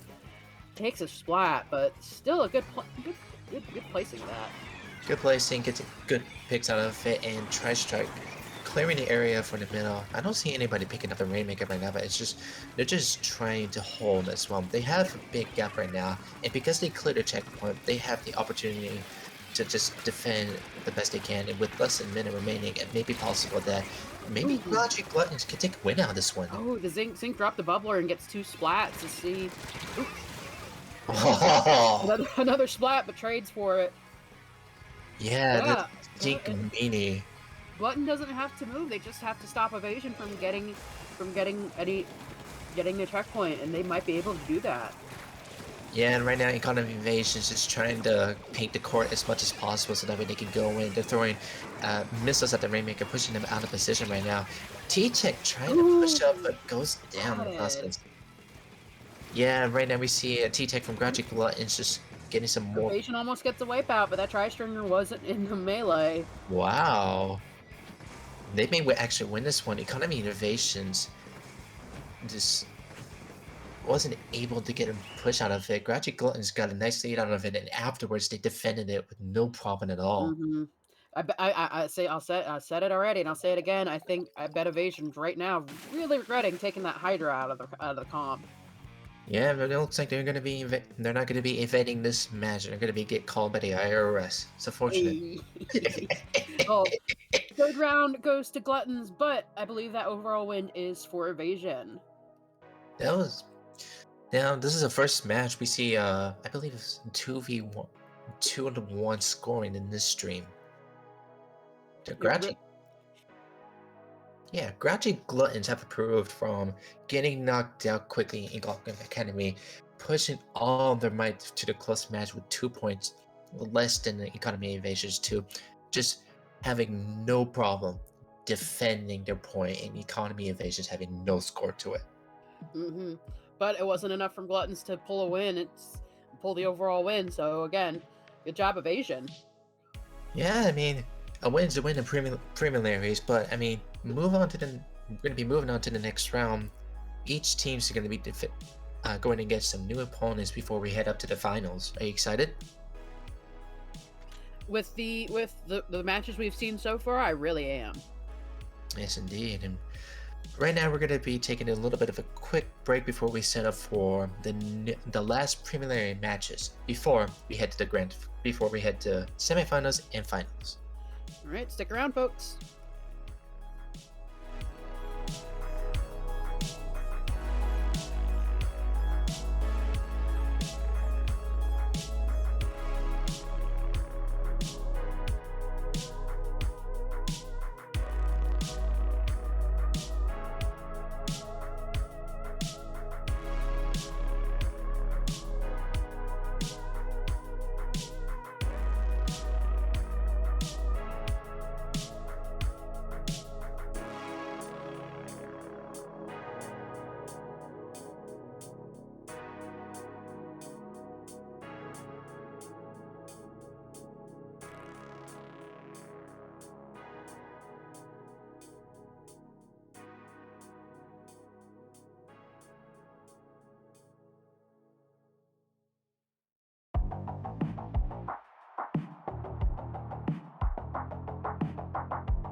And we are back. That was a quick break.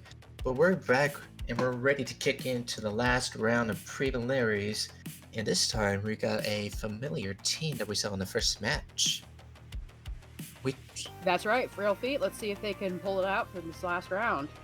Yeah, they were quick on their feet in the first round. Can they go quicker than the last round if they can make it to the top cut? Ooh, this is exciting. Our first round is Brinewater Springs Clan Blitz. That's interesting to see, especially since Brinewater Springs is one of the new maps out with the chill season. That's right, a place to chill in the hot springs or get into some intense matches. This is I believe this might be one of the smallest maps yet, but I could be wrong. But the middle is gonna be a little bit of intense. This is just only a block in the middle. And the second round is going to be a Macromart Splat Zone, which that's going to be very interesting since it's such a large map with the Splat Zone being where it is. Very crazy, especially with the levels that gives different different players, different heights. See how that works, and I'm excited for is the third round. And jumping back to Flounder Heights, but this time is going to be tower control. And so, like I said before, it's going to be a lot of guy highs to work around with, a lot of mobility. Also, too, a lot of routes you can go to flank, to defend, all those kind of stuff. So I'm really happy to see Flounder Heights coming in again, but this time with tower control. I'm really curious to see how the tower's going to work in that map. Well, I don't know much about it so far, but as always, tower control, just like Waymaker, but at a slow pace. But I'm pretty sure we're gonna see a lot of backlines, just keeping an eye on snipes and maybe some blasters here and there. But Flounder Heights overall, with the layout as is, who knows? And right now we got Holistic Harmonies going against Frail Feet. Holistic Harmonies with Red Cap, Shigu.exe, Squiddo, and Tamanakio. And Frail Feet coming back with Yaru, Bugga, Thirsty, question mark, and T-Bob, number 243. Now, we've seen Frail Feet before going against Creepy Crawlers, I believe. Yes. So, it's interesting to see how they're going to go against Holistic Harmonies, and looking through the stats of Holistic Harmonies right now, they've been taking some nice wins in the previous matches. But Frail Feet, seeing how they were on the stream at the first match, do you think they're going to be quick on their feet again? We can hope so. Alright, well, Holistic Harmonies going against Frail Feet. I'm excited. What do you think is going to happen in this match?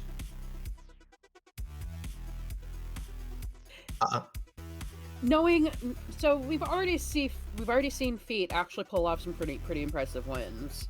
So considering the skill level of teams at this level, it's likely we're going to continue to see these matches where it's just slogging it out in the middle until somebody can just get that one hit or that one bomb in the right place to clear away for a win. Yeah, and knowing, especially with the comps that Frail Feet have, 2 Flashomatics and Sausage Machine, both having good control and the synergy back then. But Holistic Harmonies, I'm really curious to see how this will play out. I'm not so sure if there's going to be, I'm pretty sure there's going to be one backline or something like that, but I'm curious to see if they're able to put up against Frail Feet. Well, we'll just have to wait for the start of the match. Yeah, indeed, and right now it's going to be taking a little bit longer than expected. We're still getting some things ready at the moment, but yeah, Brainwater Springs, Macromart, Flounder Heights. Oh, going back to Brainwater Springs, what the experience have you seen in Splatoon right now? Brainwater, I apologize. God, I'm going to be studying a lot with this new word. You know, Brinewater. Looks like we're ready to start. We've got Holistic Harmonies. Looks like we got some dualies coming out, and Frail Feet coming out with the roller, the Flingza, which is going to be really interesting to see how that wants to work. Yeah, and right now, curious to see how Flinks is going to be playing out, knowing that there's a massive nerf with the Tenta missiles. A lot less spam than usual, but yeah, you never know. And We right got now, the Feet's Charger already at a good spot to try and control and keep Harmonies from moving forward between clams. yeah, See if they can keep it up. it's a nice position for the Chargers to be in, as this map is not really that far to work with, and you can get sniped even at your own base. But right now we see Tenta missiles coming up, just Ooh, picking and let's see. choosing who to go for.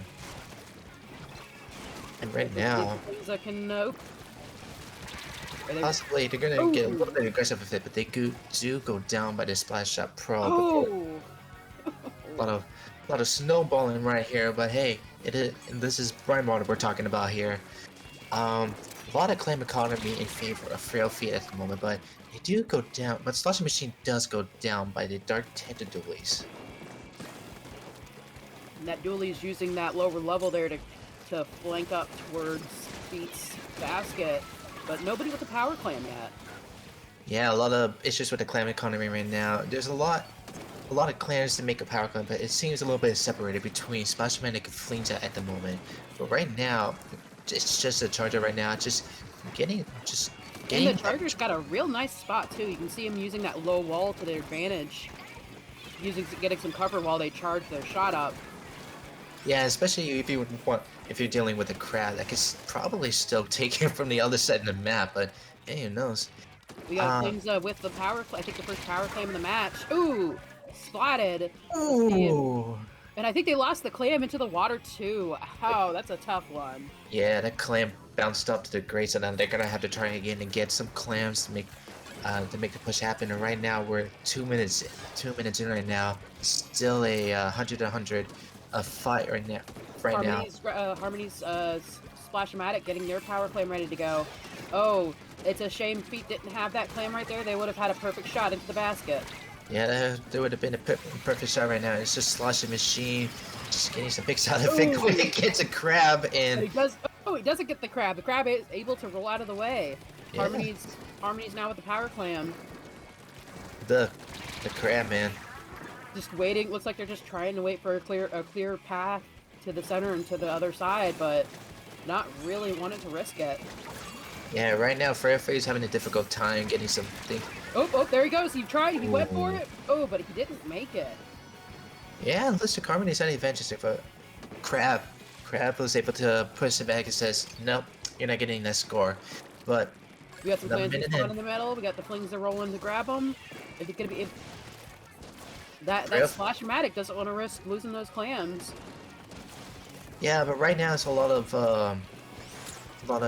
issues where it's just going back and forth right now. A lot of snowballing, not a lot of screening at the moment. We're about to go into. We got 2 power clams. Oh my gosh! Drop one. It's nice save from the Splash-O-Matic, but right now Tetradualies did get 3 splash out of it right now. Using that close wipeout to push towards the basket. Can they make it? Yes, they do actually. They get the score. Oh. So now with the Booyah Bomb out, getting some picks out of it. It's not a 2v2 situation, but no clams. We see Feet try to move their own clam past the basket, but they don't make it. Oh man, should have definitely gone the other way, I think. Yeah, and right now, Frail Feet is gonna have to try to score right now. We're already in 1 minute remaining, and only 1 score has happened. This is an intense fight. You got the Flings blocking another attempt from Harmony and knocking their clam into the water. Hate to see it. Yep, right now Frail Fleet is just they try to use the Booyah Bomb, but it goes down, and Frail Fleet loses 2 team members. Holistic Harmony is doing a good job of pushing up, but oh no. Sorry, I got confused. I thought they were gonna score. Oh my gosh. Well, we've got 20 seconds. We've got Frail Feet they had 2 power clams, but the Flings that just lost it again. It looks like it's still in the map if somebody can pick it up. Yeah, right now. I don't think Frail Fleet needs to do something about it, but Oh, Holistic Harmonies is just defending really well. they really are. That charger, the E-leader with the clam really could have pushed there, but they don't take the risk. A Overtime. little bit too safe there, but they need to push right now if they want to make it. Oh, They I think they got in the basket. Oop. one more. Oh, Yep, there we go. did they get it? It looks like they got Yeah, it. they got it. They got it. Power clam and Wow. a clam in, and they took the lead. It was a Oh man, that was a close one. I would hate to be in Harmony's voice chat right now. That was a loss right on the end of the line. Good job, Frail Feet. yeah, and it's Brian won a clam blitz. That was a lot of intense matches. A little bit of a scoring though, but this is how I believe that clam blitz is going to be a little bit sometimes going forward. It's either going to be a lot of knockouts or, you know, just 100s until last minute. Oh man, that was especially the layout of the map. It really lends itself to, but again, funneling the players right toward each other. Yeah, and Oh man. a lot more intense middles with some flanks and defense, and Holistic Harmonies did really well to get that push in, but Frail Fate, knowing that they have to get the score in before they lose, they managed to get the push that they need, so that was really interesting. But now, we go to Make a Wipe. This is an interesting map. I don't feel like I play it as much as it is out in the rotation.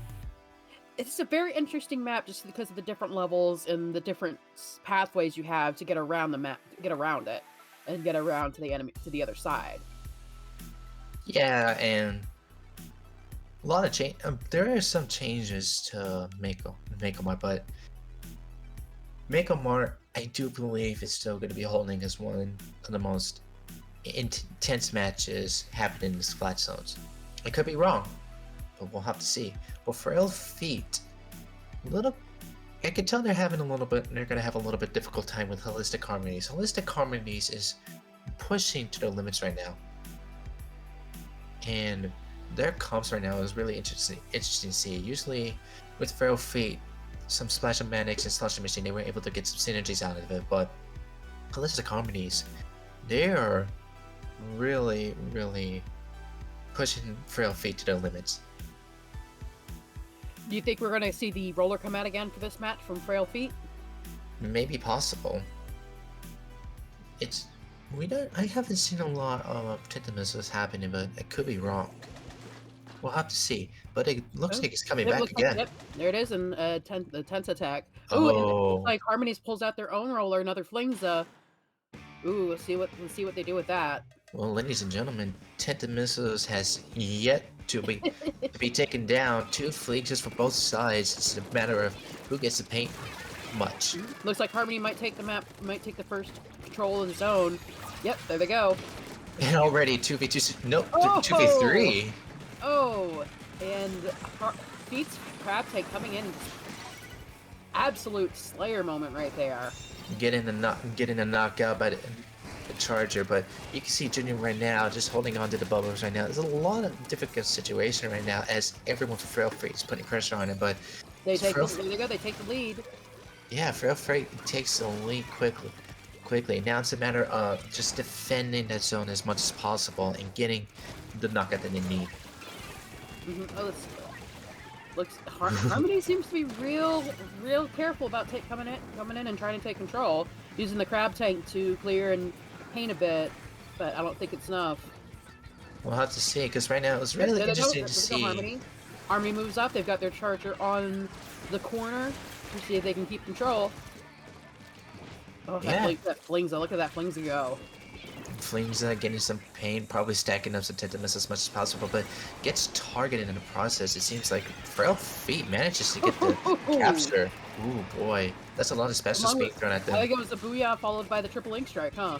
Yeah, along with the crab on the left side, just finishing up right here. But it looks like there's going to be a possible play happening from Splash. Flash-O-Matic run around. Wow, that is some ability.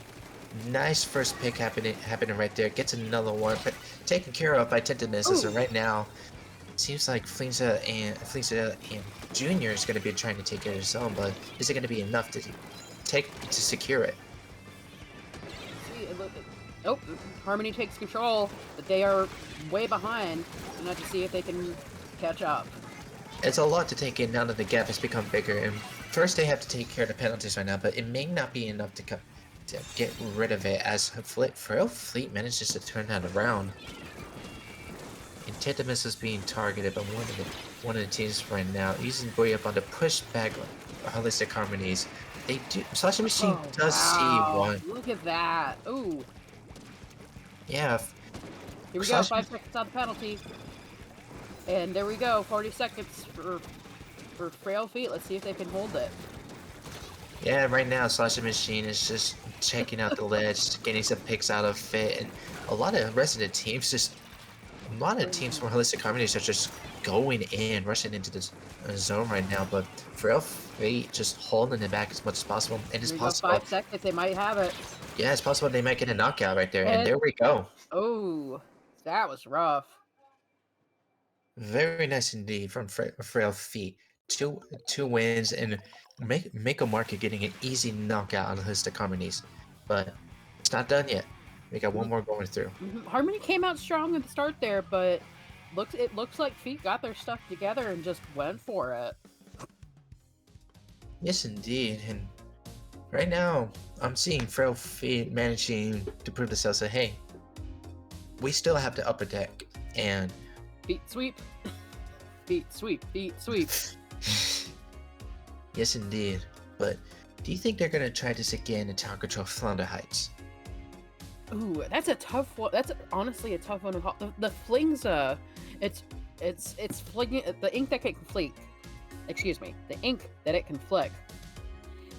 It does have a pretty good range, but with the verticality of the map and with how tower control is in general, I don't know if it's going to be a good choice for it. But we just have to see. Yeah, and a lot of routes, a lot of access to be in, flanks, defense, all that kind of stuff. It's still a lot for me to see how this Flounder Heights could go, but you know, it's still at this point it's just a matter of see if Feet can do a sweep and stop Harmonies from getting on the board at all.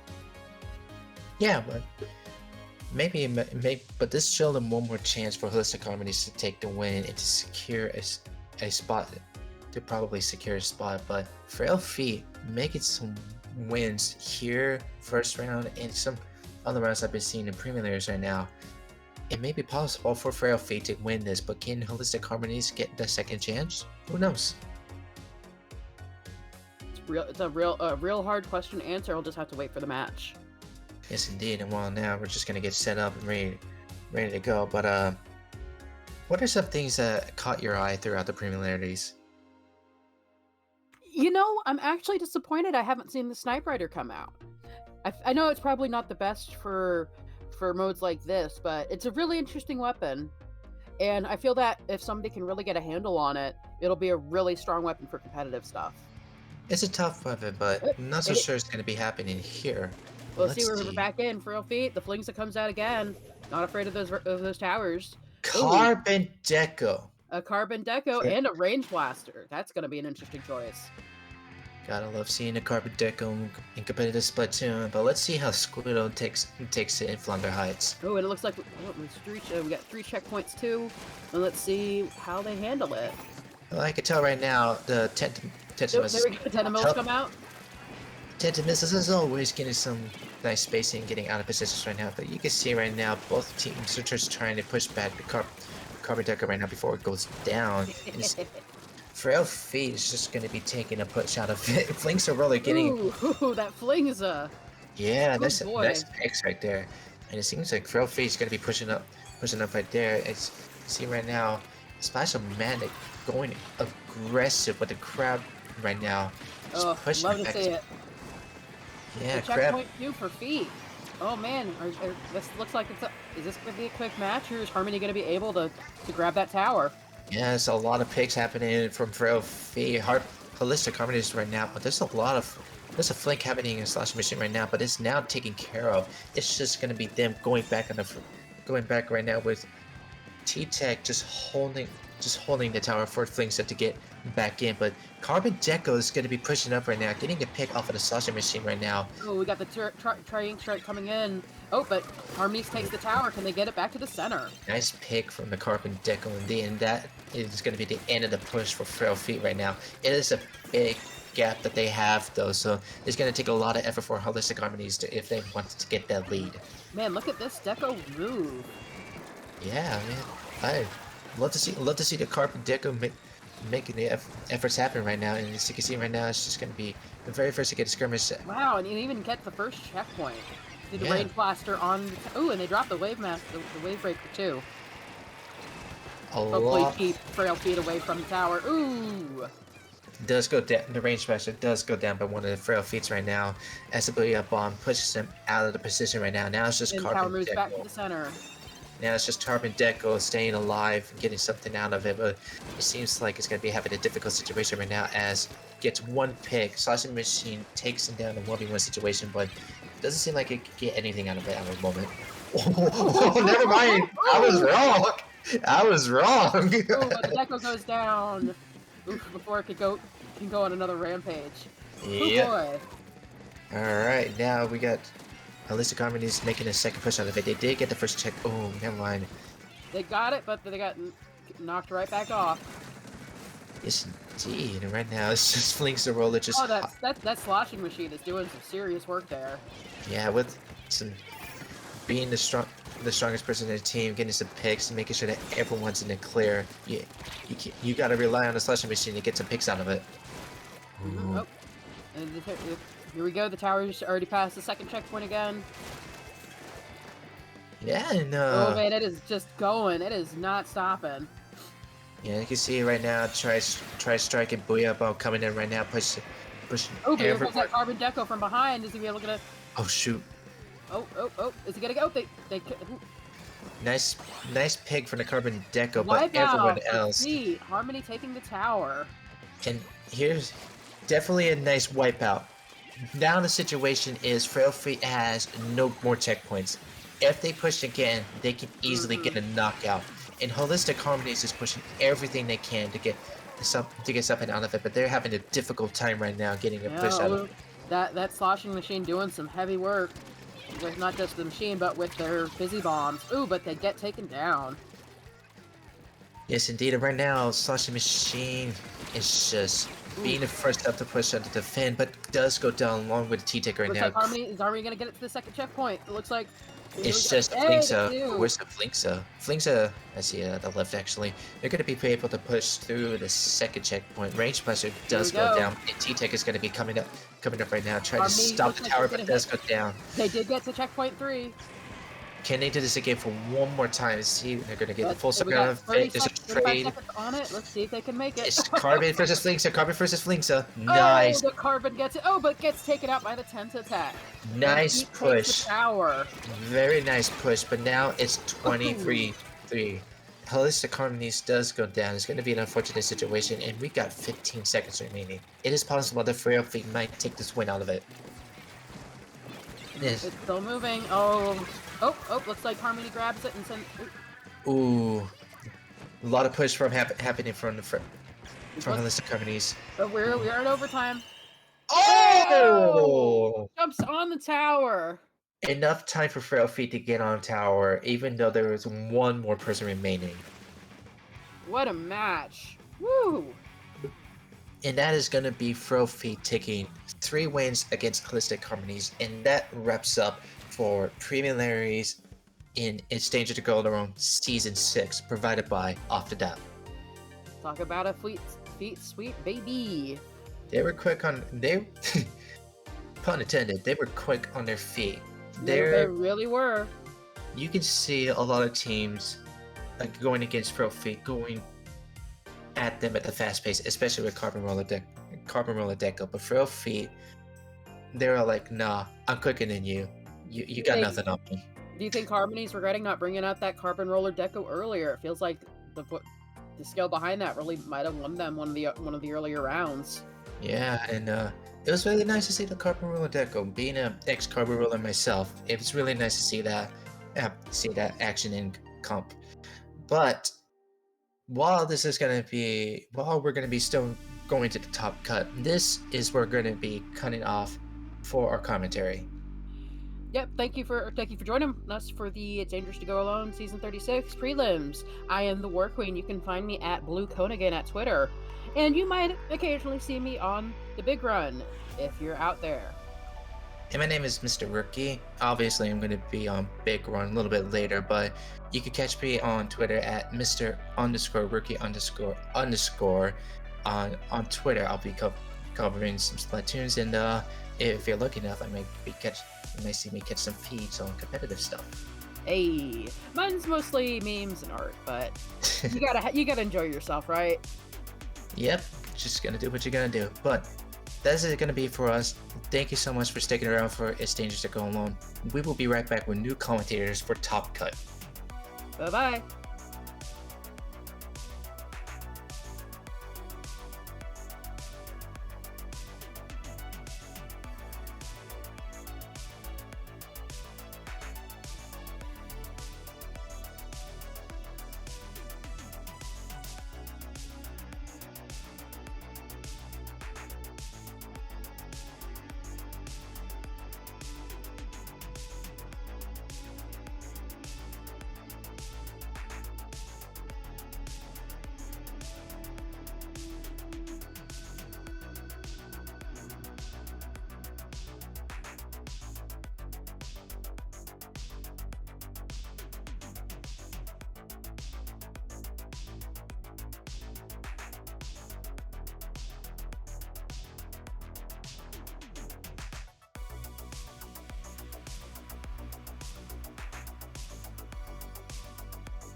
Hello, everyone, and welcome back to It's Dangerous to Go Alone, Season 36. I'm DJM Nutty, and I'm joined with Genie. How you going today?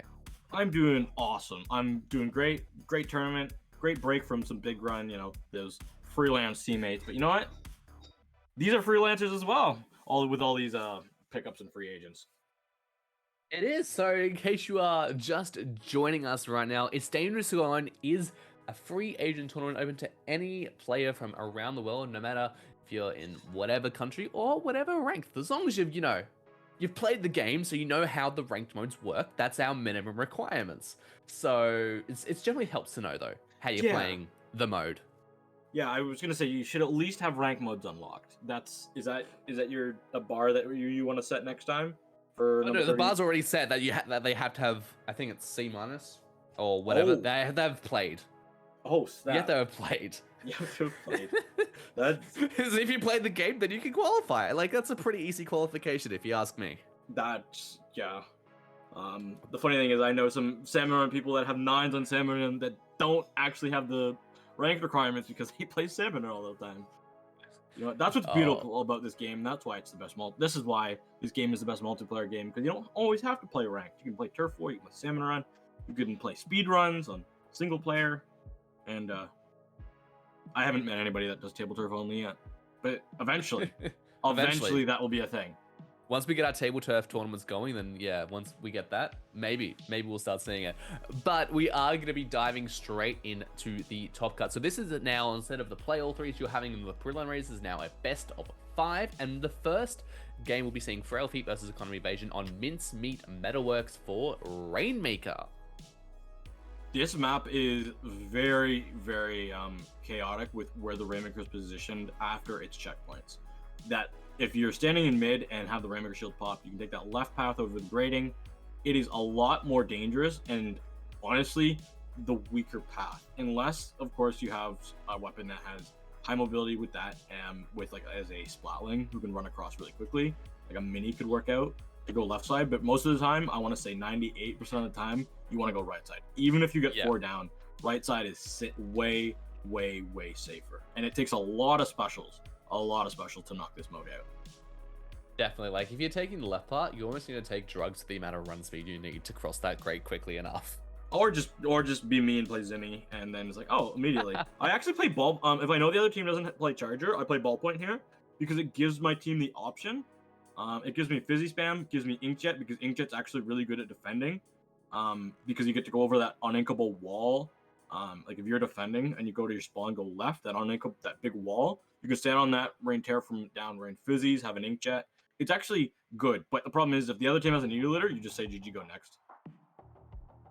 Yeah, that's definitely a interesting thing about that you can do with Mincemeat Metalworks, is you do have that vast range of options that you can do, because Mincemeat, I don't know, I'm not a huge fan of the mode, particularly when it comes to splat zones, but probably any of the more offensive modes like Rainmaker and Clamblitz is definitely where this mode shines a bit more. I actually don't mind it because you can it's so different. It's not like a lot of Clamblitz is like, yeah, it's bad because you can so quickly go to the basket and so quickly get those clams in, but Mincemeat, you actually can defend, and it's so much more intense because of that. And also we're gonna see, you've probably seen, I think we've seen all these players on stream today. We just saw Frail Feet in the previous preliminary round, and we saw Economy Evasion, as you guys were saying, Turks Fraud earlier in the chat. On the side of Frail Feet, we do have Yadu, Bugart, Thirsty, and T-Bob. On the side of Economy Evasion, we have Peter, Soko, Tomato, and Eco Weef. Eco Weef.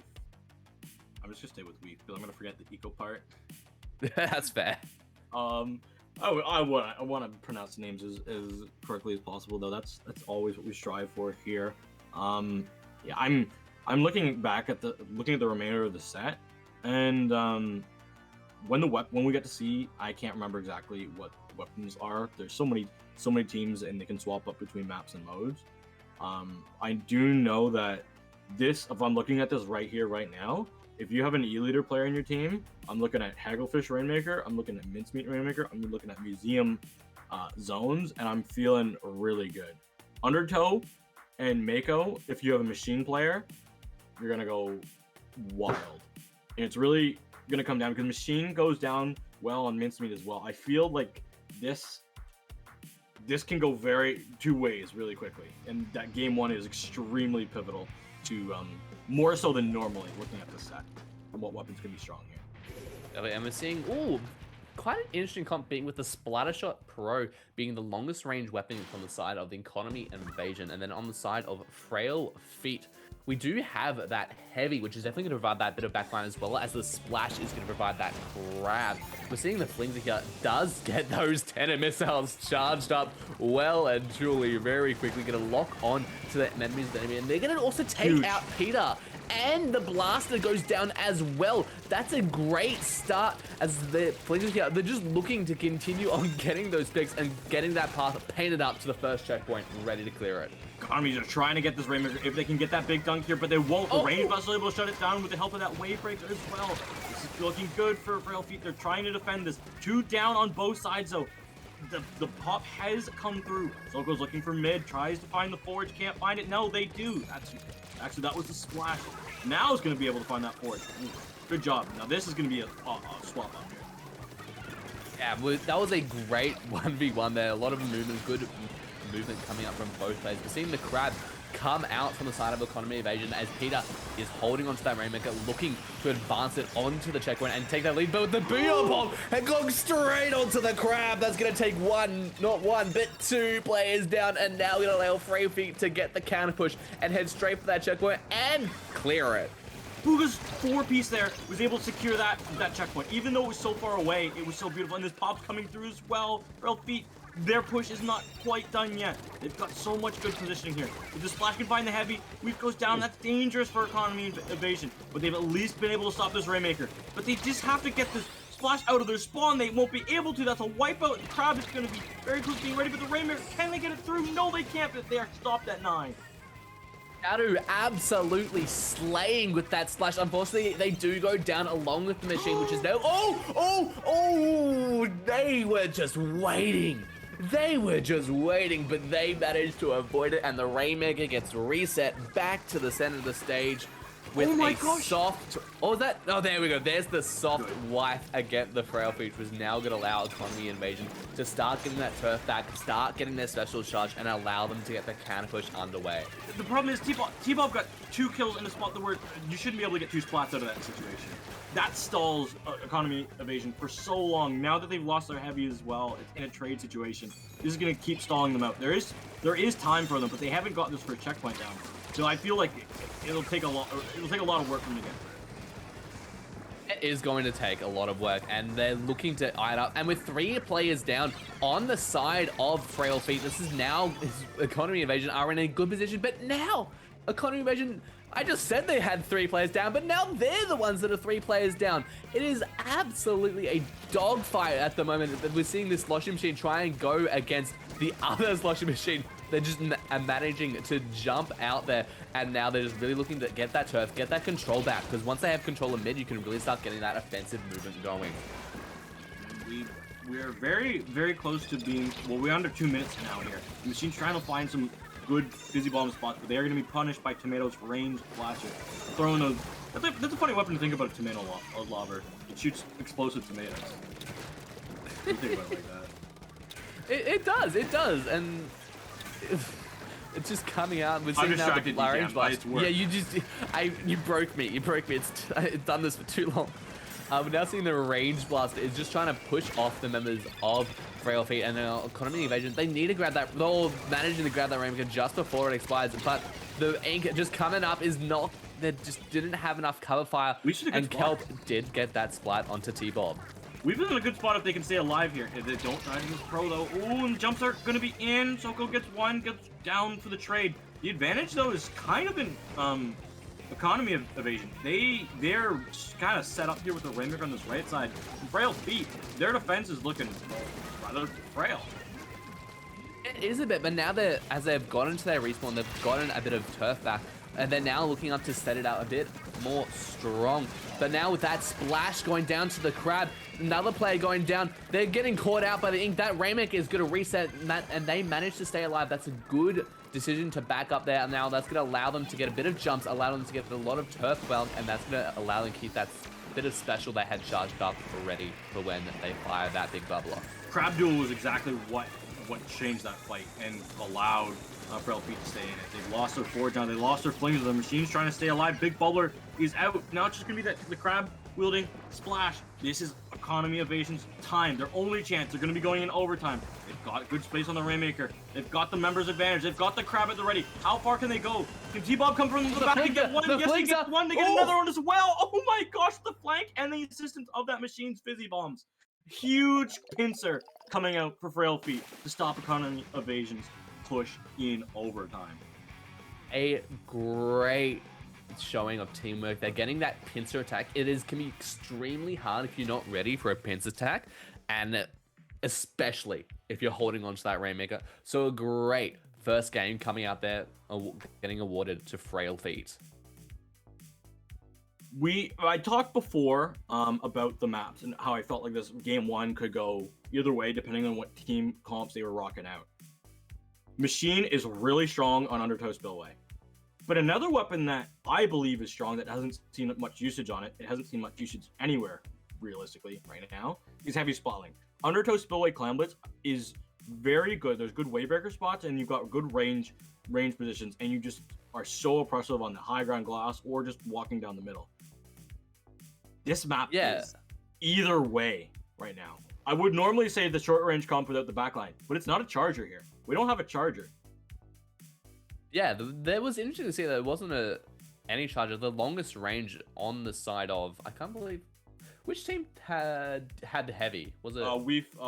Was the heavy Economy Wait, Evasion. so Economy Invasion had the heavy. So Frail Feet, they did manage to get that push going with pretty much the only backline being the Pro. Obviously, they still had the crab. But yeah, Missiles, definitely very. Flingza. Yeah, well, obviously you still have that little bit of extra range coming out from those players, but it's definitely interesting to see that they're not choosing to wield a full-on backline. Let me see if I can actually find. Wait, it was a Frail. I've got the magic sheet with all the data. Oh yeah, 'cause you made the sheet with all the data. I did. The magic sheet with all the data. We'll have to wait. We'll have to wait a second because we are here in the next game. That Flingza will be. Oh, we're just gonna swap over the Hydra. 50-50 about that because that's a little bit slow. That's a lot slower. Burst bombs, fizzy bombs, suction bombs, Trizookas, missiles, Booyah bombs, and crabs will be extremely hard to deal with as the Hydra. I just named every single sub and every single special on Frail Feet. That's the state of Hydra spawning right now.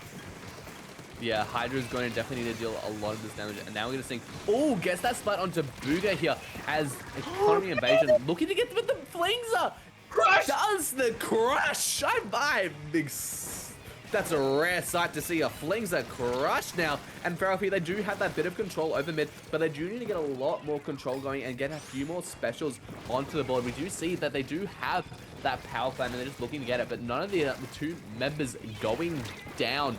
Economy Invasion is looking to get onto the offensive with that crab taking the Flingza down. Hydra swallowing in a pocket. That's called Trap Tank. Here goes Peter, but Peter falls with the ink vac out. Somehow the ink vac got hit from the side off of the crab shield. Unfortunately goes down. Economy Evasion. Their push looking so strong. But even though they got down, they got to 74, but it was looking so much better than that.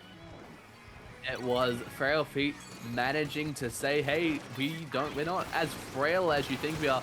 And now they're going on the defensive. Trizooka getting the spot onto Peter, but they get caught out by the range blaster there. As they're again going 2 players down, which is not the position they wanted to be in. That is Economy Evasion. They're looking to get cannons, but get taken out by that Flingza. And the Flingza gets taken out by the Hydra. Booga here with the machine. They're just looking to get that bit of extra turf going, but they're not going to be able to do much with the machine. They do have that Booga bomb at the ready and in a very good position to do on their snipe. Inkvac is back out for Economy Invasion. They're going to try and push in with that Frail Feet. They aren't shooting into it. They aren't playing into that game. They're going to be dropping down now. Gets traded out though. Soko is able to find that kill. The splats going in the favor of both teams. Just with the trades out. Leo Bomb coming out for Economy Invasion.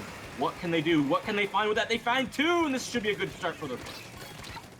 It really is, and now they have 7 clams on the red for to. Oh, but they get taken out of the crab. That's critical. That's a critical showstopper right there for that push. A great pick there coming out from the crab, and now they're looking to make a counter push because the Frail Feet have yet to score any points on the board. So Economy Evasion still sitting at a nice 74 clans, and their pity candle is also gone. It's gone somewhere, and now here comes Frail Feet's first push. They do burst the basket, but now Frail Feet need to get some extra clams in. They need to get 2 more clams, 1 more clam in to get the lead, but with no one there, the flings are coming in, and there we go. That is the lead switch, and a few more extra clams going in just to get that lead absolutely dominated into their favor. The staggers are coming out so hard for Economy Invasion. They just got staggered so darn hard. Frail Feet, they're doing a good job to keep this push going. They're already down all the way to 44. They can get this more. They got a crab tank going out, get 2 members down on Economy Invasion with that crab. They're looking to get a third. Soko's gonna fall in here as well. Can Peter find it? Any spots? No. The power claim's gonna be dunking in as well, all the way down to 15. Frail Feet, they're really going hard, and they've got more clams. They're not done yet. They've got clam spawns as well. Great for their advantage. They can get this game right here, right now, and they do it. Wow, that was a great 100-0 burst and knockout coming out from Frail Feet, taking the second game of this set. It was definitely very interesting to see how this match was very much in Economy Evasions. They had very much that early first possession of mid and obviously first broken the basket, but then Frail Feet managing to retake that back and get the game into their favor. Their first push on Frail Feet was, the first half of that push was good. They got good specials. They got the pickoffs that they needed with their specials. And then the snowball with the clam spawn, the clams rally was coming in well. Both teams went 2 down at some point. For Economy and Evasion, I saw Tomato and the Range Blaster fall in there. I saw Weave just jump in there at times. I saw every single one of the members of Economy Evasion just go full free agent, go full X rank, and just walk in there one at a time. And that's what stopped them completely. They weren't winning their 4 versus 1 because they were trying to take 4 versus 1s. It's 4v1 is not exactly an easy thing to win. How many have you won in this game? Over 100, I know, because you're does going against Salmonoids work? Oh yeah, that's a 1v100. Yeah, 1v100. There we go. I won a 1v100. See, that's even better. And let's go into game 3, Splat Zones on Museum Museum Alfonso. Yeah. Oh, Spino. Alfonso Spino. Let's see what these 2 teams are going to bring out to this battle. T-Tech, actual T-Tech, not just splatter shot that we call T-Tech. The Tri-Strike is a underutilized special. Now that it's on a weapon that is actually good, it's getting some usage. Yeah, we're definitely been seeing a lot more usage in competitive from the T-Tech. And our Economy Evasion, as we saw in the previous game, they do take an early possession of the zone. But now, with 2 players down on the side of Economy Evasion, Frail Feet are looking to retake that zone, and there we go. That zone is flipped into their favor as Economy Evasion do go 3 players down, with the Hydra being the only one remaining. Which gets away with that. Gets away and uses the Booyah Bomb as well. Has to use it at close range. Gets 2 down. Great job from Weave, able to allow their team to find a way back in. The jump's going to be punished by Tomato, and that's going to be I believe that was a wipeout. Oh, Economy Evasion, this is their opportunity. But they managed to stop the zone at a mere point remaining. Great time to, you don't want to go any further because now that they can continue getting that lead. And now they're going to push that lead even further, getting all the way down past 60 points. And now the Tri-Suit coming out, looking to get a few picks. Gets 1 shot, gets 2 shot, but none of those shots are going to connect. Their regular splash shot is going to get someone, but they do go down. Crowd coming out from the side of Frail Feet is going to get a pick, and now going to allow them to flip the zone over back to their favor, giving Economy Evasion a 36-point penalty. We does see that there is that roller just below them, trying to get this Hydra all charged up. Tri-Strike coming out of Peter as well. Good job from Economy Evasion. They've got this zone neutralized, but they need to watch out because Frail Feet popped a Booyah Bomb of their own. Luga's just trying to go around, get Tomato, trying to find Peter, get Peter as well, but that's not enough. They needed just that little bit more. They do, and that 10 missiles is really going to help them find where that player is. A great use of utilizing both the special and their main weapon to take out that player, and that is allowed now Frail Feet to regain control of the zone and try and there's that penalty cleared, and they're only a few points now from taking away the lead. Economy Evasion is getting pretty far pushed back against Frail Feet, and now he is going to be least, but the crabs, they're going to go out, but it's not going to be enough to flip the zone. Specials heading all over Peter, looking to get the spot, and that zone is then flipped over back to Economy Invasion, and now with 3 players down on side of Frail Feet, Economy Invasion have this opportunity to get that counter push going. Middle thinks that there's somebody on this left side. They don't realize that they are up above. We do have that thing called wall hacks, otherwise known as a spectator cam. Economy Invasion, they've got this penalty gone. Frail Feet have one really good opportunity to go in, and that's exactly what they need. Tryzuka with all those missiles coming down, allowing them to get this zone. Soko's gonna be falling here as well. Does get 2 down on the side of Economy, on Frail Feet. So that will be specials that are not going to be ready for this match. Yeah, getting that crab early, not getting any picks, is going to push away the members of Economy Invasion. But they're all heading to the zone. They're all heading to the zone. The players just getting caught. Are they going to get? They do get the trade, but is it going to be enough for Economy Invasion to retake the zone? With 3 players down, it is going to allow them. And if T-Bob being the only one remaining with that Blingzer is pushed back all the way down to their rotators. And that's great comms with those 10 missiles. Sees where all the rest of the members of Economy are sitting. Unfortunately for them, the crab is on their plat and they can't really do anything. And never mind. Just put the flings at close range on top of the crab. That's how you counter a crab. I'm seeing this flings are not being used for the flings, but being used for every other part of its soul here. But now Frail Feet have retaken the zone again. Zone is flipping in every which direction. It's all colors of the rainbow here at the museum. And getting that splat, using the burst bomb coming out from Soko now. And they're looking to get that zone flip. And 3 plays down again. And 40 seconds remaining. Economy Invasion have control of the zone. They need this. Their backs are up against the wall in this series. They need this game so bad. Like, Tomato does fall. They realize that there's somebody behind them. They're coming in from all sides. Leaf goes down. That's going to be another one falling as well. Almost a wipeout. How much can Peter get done on this T-Tech? How much can they do? Tri-Strike coming out. They're trying to keep the zone neutralized. They're trying to hold it for the team. They have the lead, so they don't have to worry too hard. They don't have to scatter too hard. But it's tight. Both teams are trading back and forth. It is 2 players down. The zone is likely to get flipped back over to Frail Feet with those players down. But getting those points all the way down to 26 is definitely going to give them that extra bit of time. But the zone in neutral is going to allow Economy Invasion to take a game of Frail Feet, setting the score to 2-1 and maybe preparing them up for a reverse sweep. Yep, the foundation has been laid for the reverse sweep. That Tryzuka at the end, I was so like, oh, it's great. It looks great idea. But I'm like, wait, there's not enough time. You can't paint the zone. Even if you have all 3 shots available to you, you're going to need to help your teammate paint that zone. Well, unless you splat every member, because the splats do give that extra bit of turf. Hydra wasn't on the zone, nor was the splash. Oh, yeah, that makes a little bit of an impact. Yeah, it makes a little bit of an impact, but you know. And that's kind of why some top players like T-Tech versus Splattershot on zones. Tryzuka can get you so much, like, can get you so much value, but it is like just a shot, it is a prayer. You send three shots to the heavens. Tri-Strike is the same sort of thing, but at least it paints zone if you don't get any value out of it. Yeah. It's less lethal, but it paints zone. Definitely. And now heading away from Easy and Delphine, we're now heading over to Tower Control Mako Mart.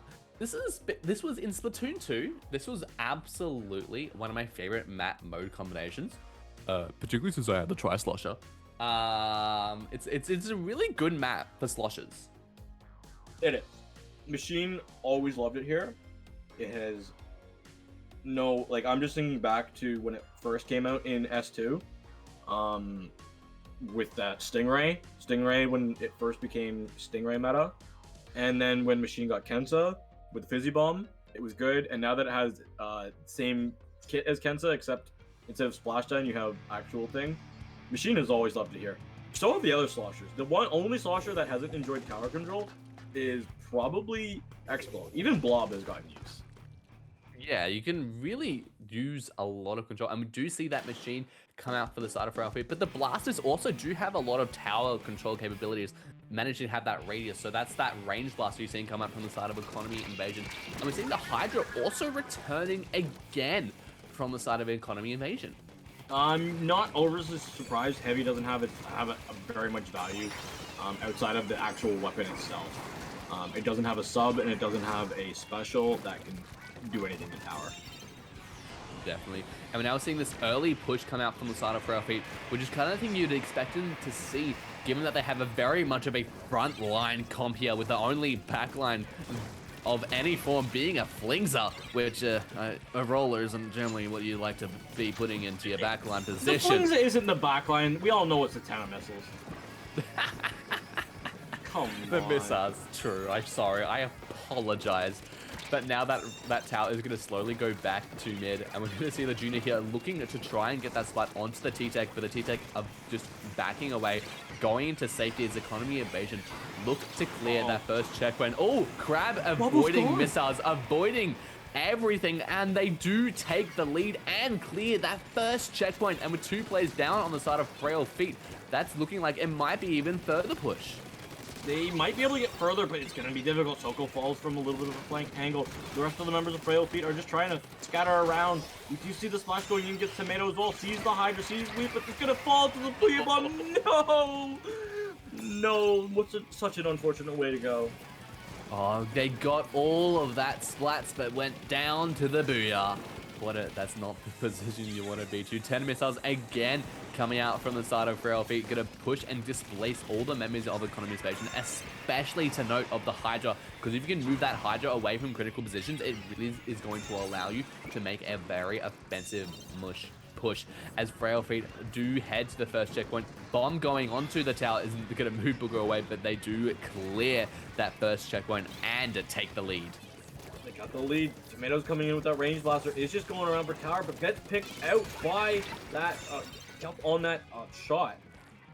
Good job from Soko to be able to trade it out. Does see Bob on that fling that punishes them with that help of their teammates with their fizzy bump. Oh, we falls from behind. There must be somebody still at least behind them, and that's a good call out and a good, even better super jump. Remember, Fail Feet. Definitely.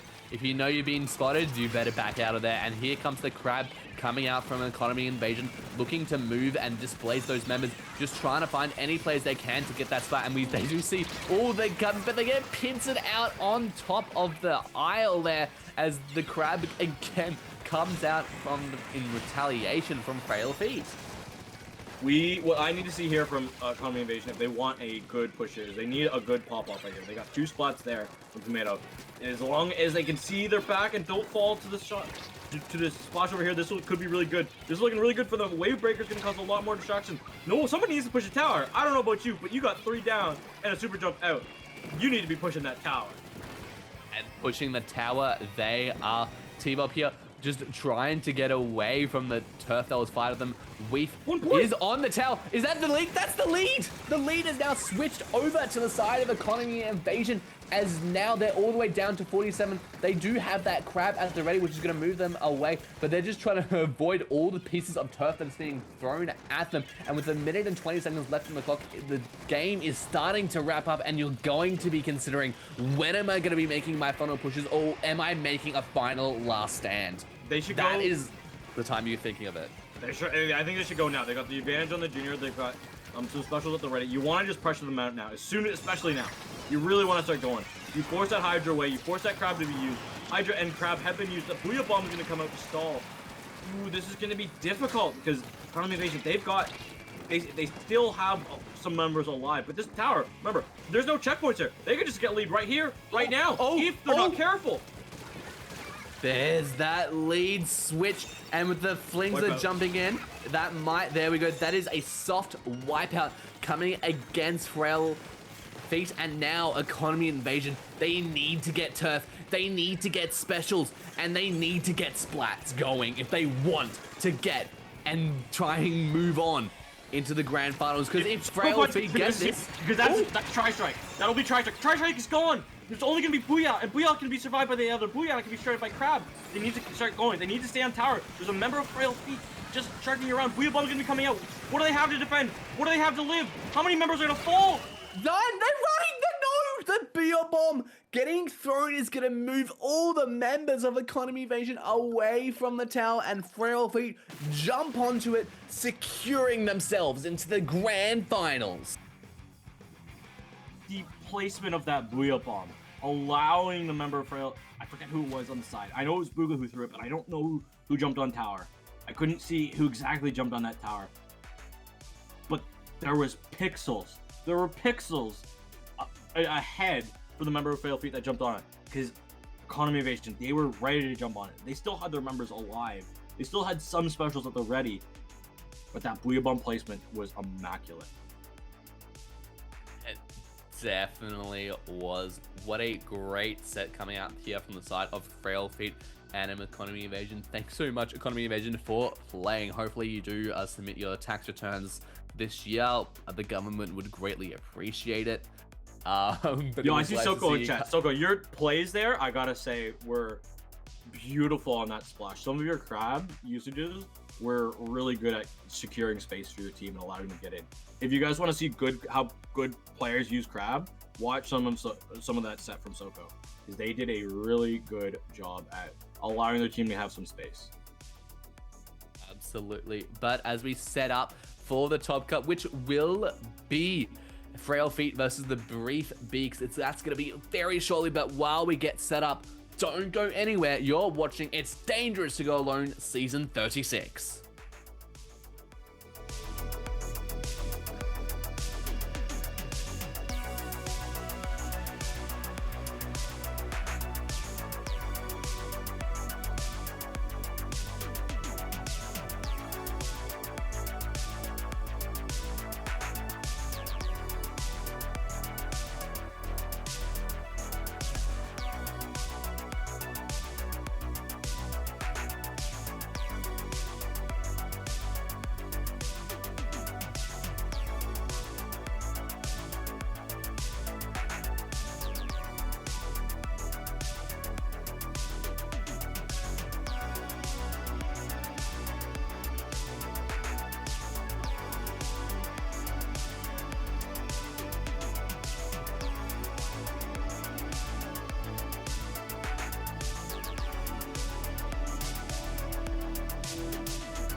Hello, everyone, and welcome back to It's Dangerous to Go Alone, Season 36.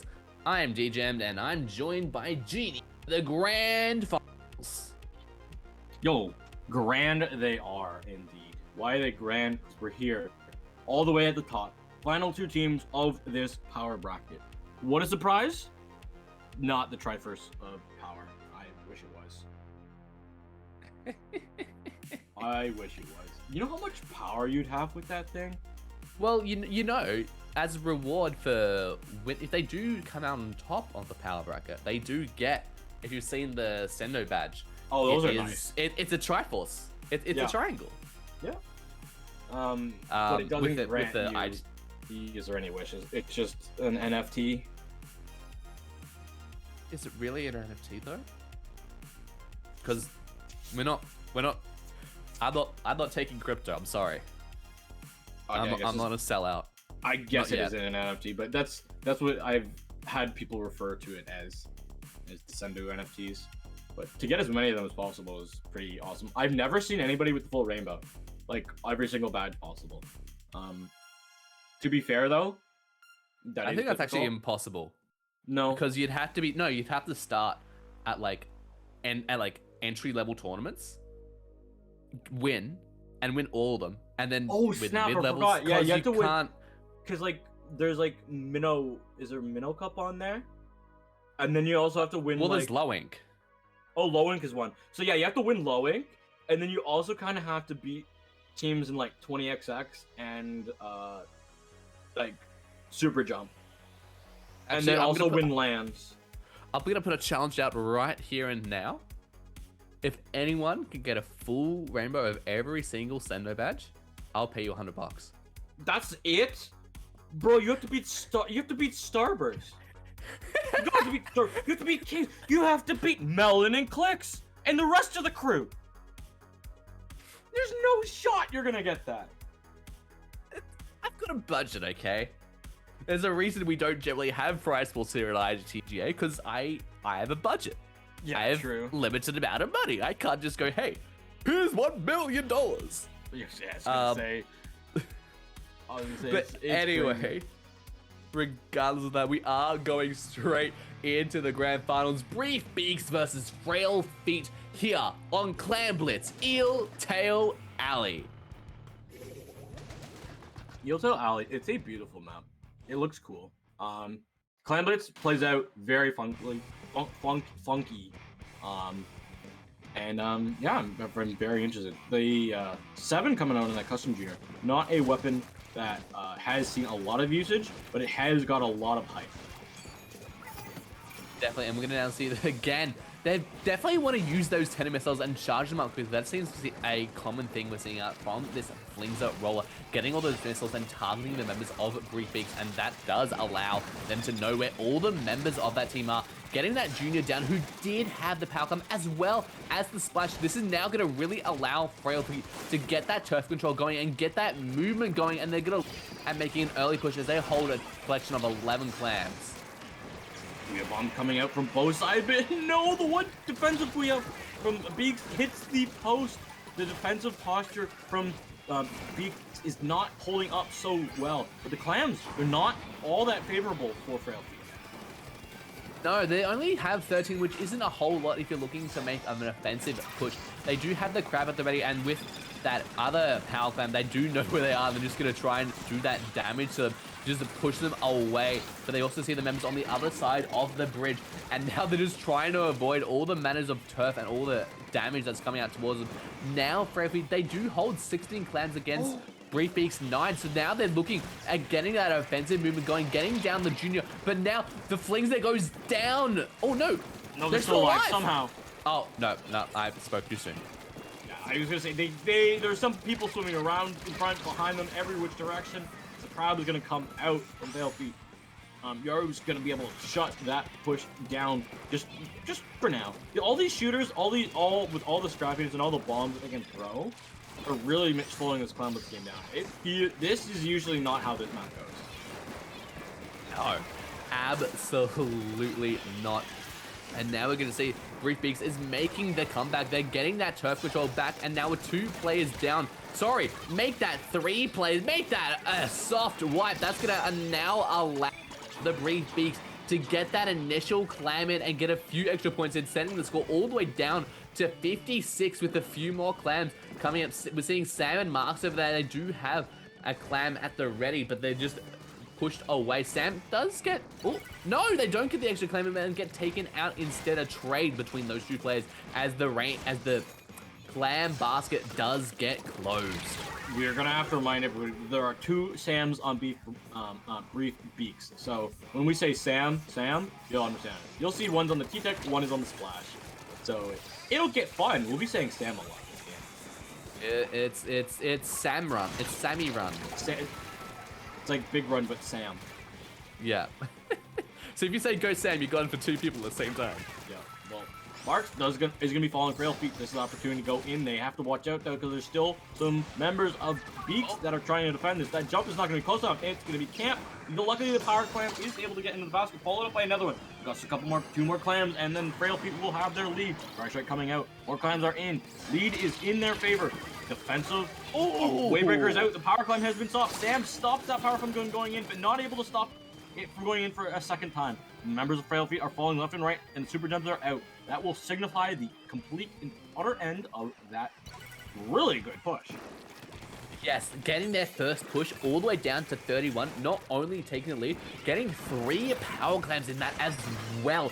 Very great first offensive coming out from Frail feet, but now Brief Beaks are looking to get in their own push going.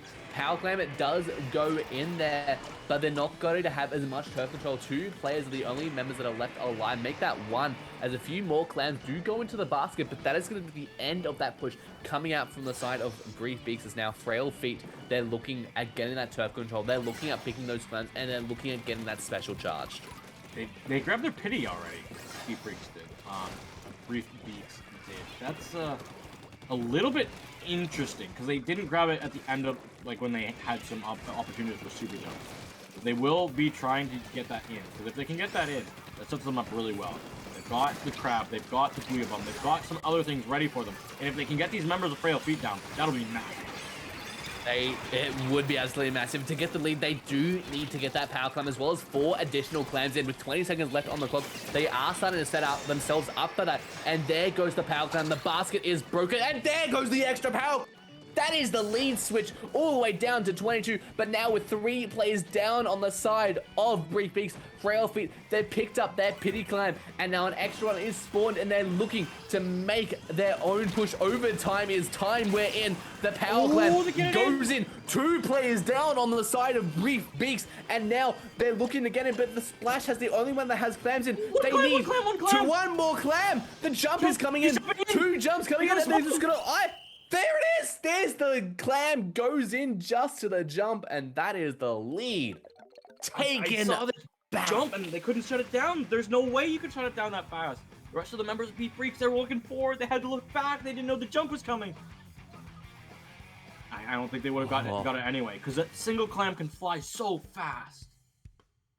It really can, and well, what a great match to start this grand final set on, coming down to literally the last clam, and that last clam even being a 1-point difference. You usually don't see a 1-point difference on Clam Blitz, given that each clam does score 3 points, but coming down to the wow, we've got that, had that over the lead switch 20 seconds before overtime, but then Frail feet managing to take that in overtime.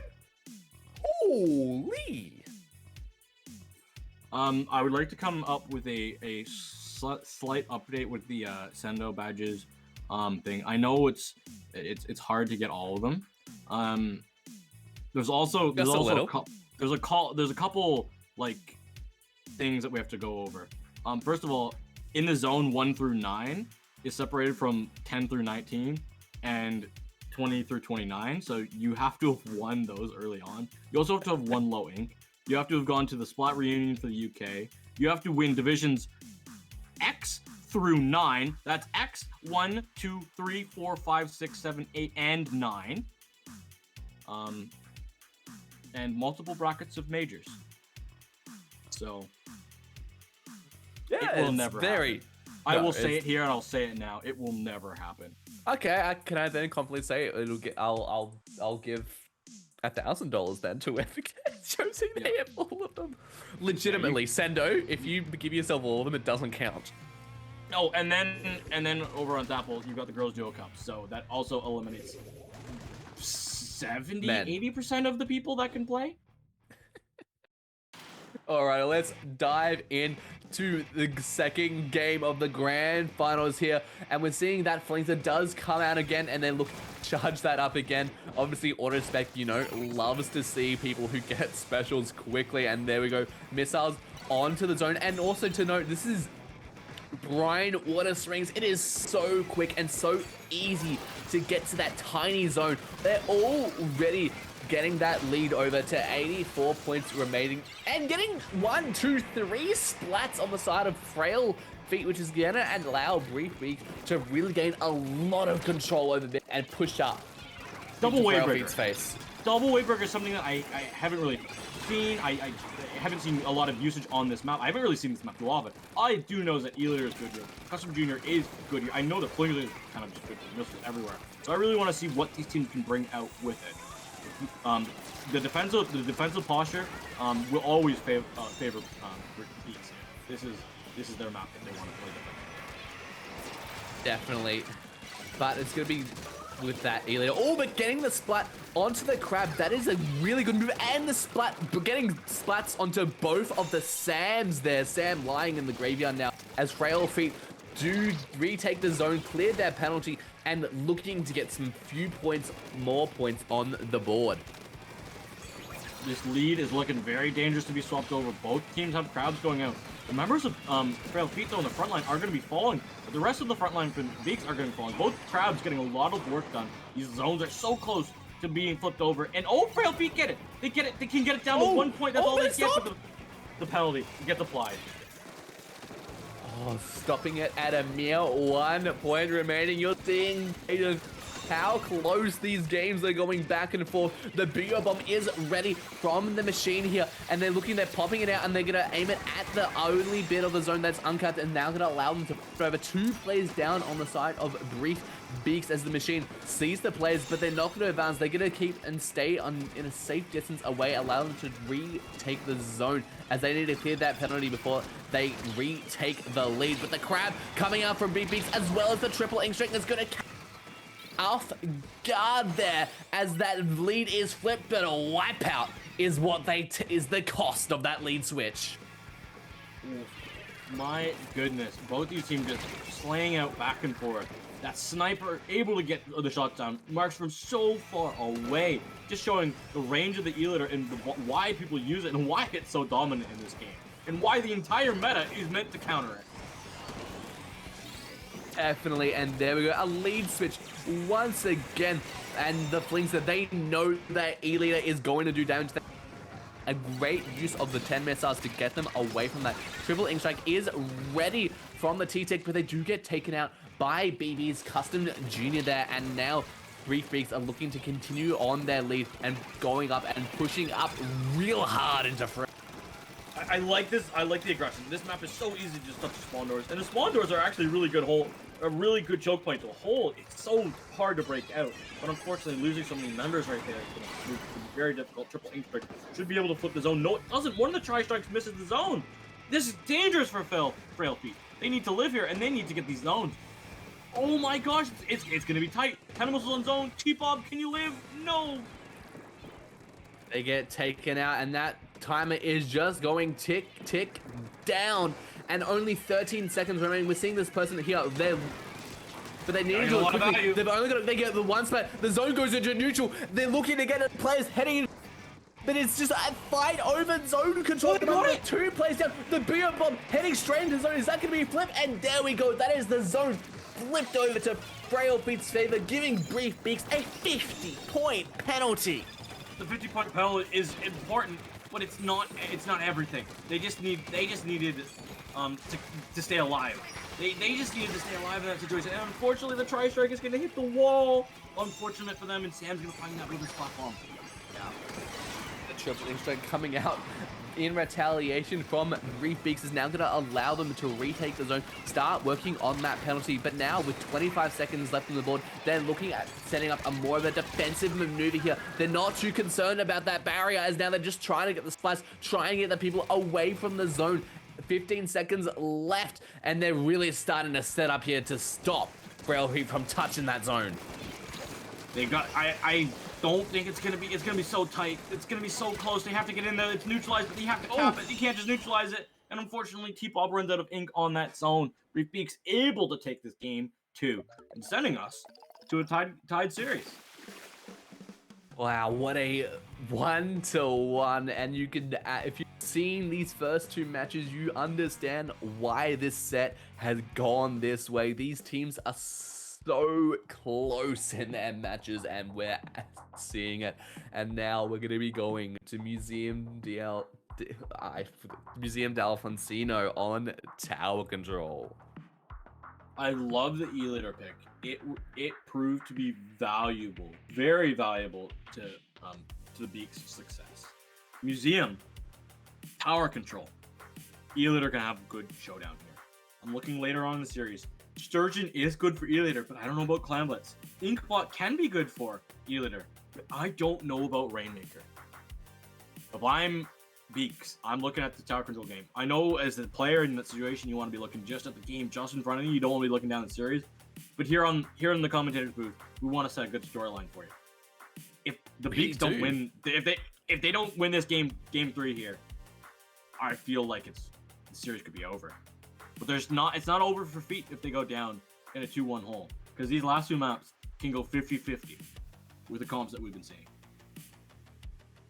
Yeah, it's going to be definitely interesting to see how these matches are going to go. Obviously, Clamblitz, you can't stay completely on that sniper perch that is famous for Elias, because Clamblitz is a lot more focused on the basket area. Obviously, mid has a lot of control. And then Inkblot Rainmaker, the Rainmaker itself does provide a bit of a choke point, but Elite can still have a lot of coverage over the mid, but obviously Rainmaker, you're moving that very quickly. Yeah, Rainmaker that's can the move problem. quickly, The maps are good for E-Litter, but you look, zone is stationary. Tower moves along its little path.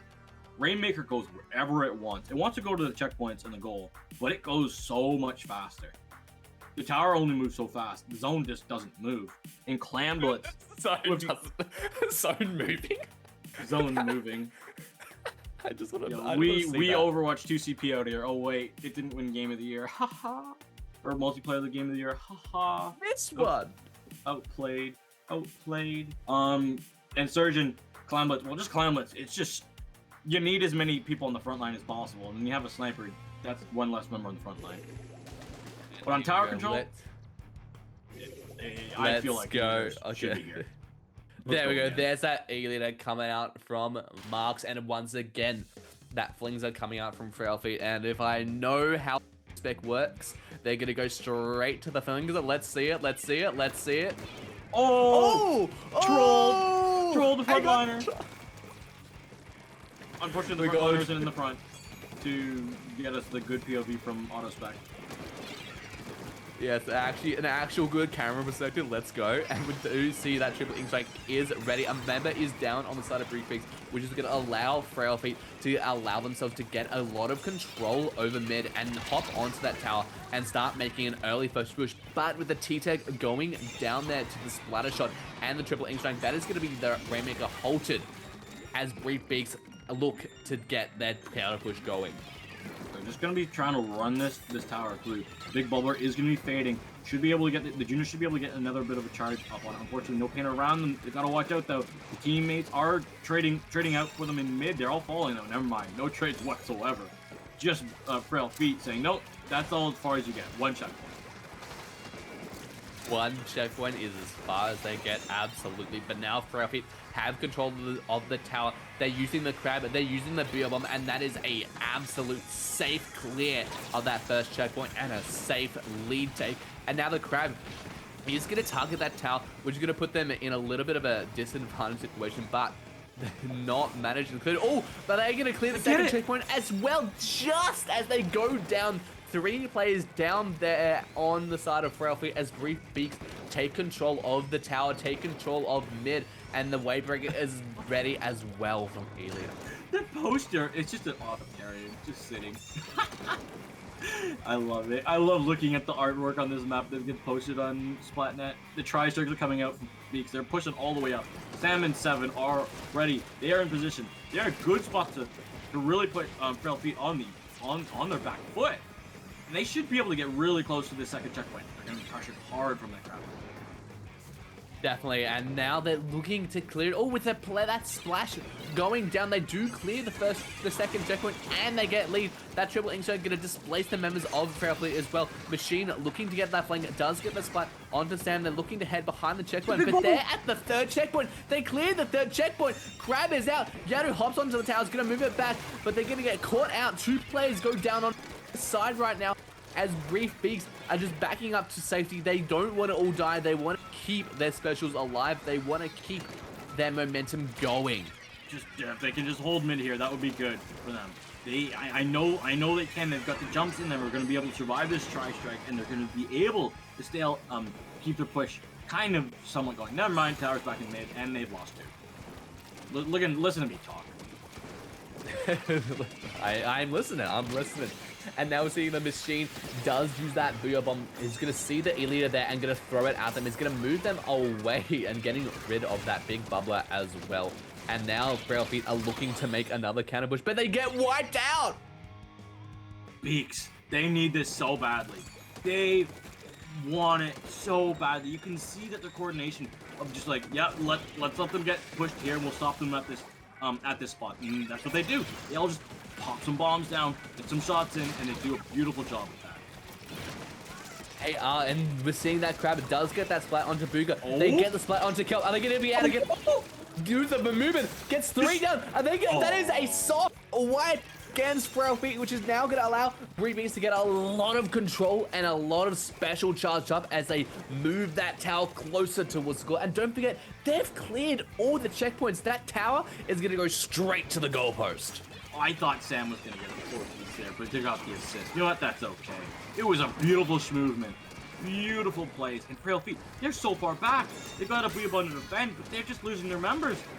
And Brief Beaks are just plenty happy to stay in mid and hold, because they're the ones that have all this advantage. They're the ones that have the checkpoint advantage. And they're the ones that can just defend this game out to the end. They do, and they're starting to look a bit of it, starting to go towards more defensive movements as we've got 30 seconds left on the clock. The Junior pushing up hard into Frail Feet's enemy turf there. Crab does come out from the side of Frail Feet, is going to push away, but they're sitting in a nice spot, protected by both the rotator and the big bubbler, as that tower is just pushing closer towards the goal, making it harder. And Frail Feet, but 2 players go down on Brief Beaks. Booyah Bomb comes out, is going to move the Crab away from the tower, but does get 7. They gotta jump. I'm honestly amazed at Beaks. I don't know why they push that tower up so much. They've lost all their specials. They've invested all of their specials into that. It's gonna be tight now, because the specials are on this ready for Frail Feet. They got missiles, they got Crab. They're really close to Booyah, and they've got it. This is gonna be so dangerous for Beaks if they can even defend them. It is, and with 2 players down, make that 3 players down on the side of Brief Beaks.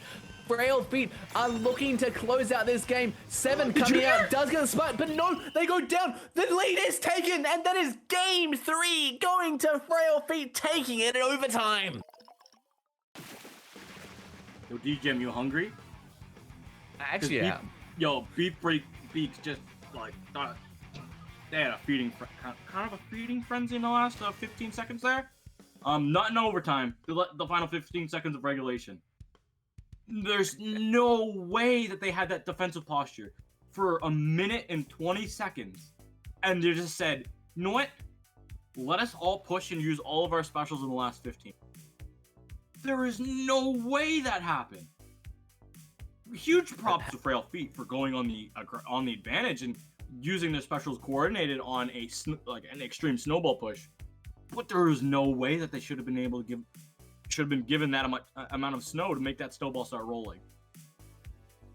Definitely not the wisest decision they made there, but we're now going to go and see Inkblot Art Academy for Rainmaker, and we're going to see probably a bit of a composition change maybe coming out from the side of Brief Beaks. Obviously, E-Leader not as well favored, and going against something with missiles, you're going to need to look for weapons that you can move around and have a bit more flexibility on this map. If you hit all your shots, then you can win the game. That's like, Well, that's the thing about E-Later. But if you're not hitting every single shot, then if you're hitting 50 on Rainmaker, I have to say, you're probably not like 50% of the shots that you are targeting opponents, because in this game you want to be painting the map as well. But that probably isn't enough to justify it to play on Inkblot Rainmaker. But if you hit all your shots, then everyone knows what an E-Later who has aim hacks can do to you. Just like, I can't move. yeah, well, it's definitely going to have to be very interesting to see how this game is going to go. Inkblot Art Academy Rainmaker. Obviously, this is one of the only ranked mode, only Rainmaker variants where there's only a single checkpoint. So you've only really got one you can go down. Yeah, and actually, here we go. This is going to be tournament point for Frail Feet. They can end this right here. Is it right? This is best of 5 still? Yes, they can. So if they do take this game, that will be their set. And now we're seeing the... Oh! No E-Leader. Nope. Just no E-Leader. I could see that. And E-Leader swaps to a splash. Every good E-Leader in this meta pocket splash, let's be honest. I think everyone can follow Splash, let's be honest. Hey, I can't. But we do see Frail Feet do get initial burst onto Rainmaker there, but with still all players left on the map. Rainmaker does go down to that little flank over there. That triple ink shank is also ready from the side of Frail Feet.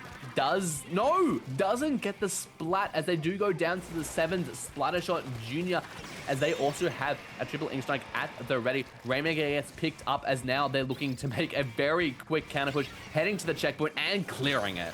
Interesting fact, 7 used their bubble before before they grabbed Rainmaker, but because they got to the checkpoint, they could have saved that bubble for having it now. Oh, just a little bit of a tech, but they go and get some more points down to 44, which is kind of nice. We do see some spectator cam shenanigans. definitely seeing a few shenanigans over here. The machine moving all over the place, trying to get the splat and moving a lot, just keeping them to stay alive and try and get those splats as well. Just absolute chaos happening. They're eyeing off that Rainmaker, but because the Rainmaker isn't popped, it isn't going to reset. I feel like with what's going on right now, from what we're watching, I don't know if the Rainmaker can be popped. You know, sometimes when the game just says, you know what, nobody can touch the objective, even though you should touch it. It just felt like that was what was going on. The Rainmaker is actually making its way down the right side. If they can get the spot before they land, that would be massive. Nope.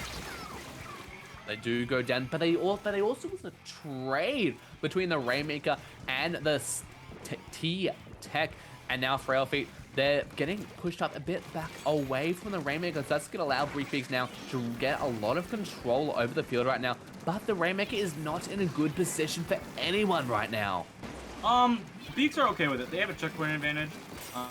They have the paint advantage over where the checkpoint is, so and they've got the lead. So they're feeling okay if it stays down there. Unfortunately, it's popped, so it will not stay there for too much longer. They're gonna be, if they are able to survive this onslaught of specials, it's looking good for Beaks. And there we go, that Rainmaker is now reset back to the center of the map. The Splattershot Junior does go down to Yadu's burst bomb there. And Yadu also gets that splat onto Sam as they pick up the Rainmaker and clear that first checkpoint, making this back to a regular old game.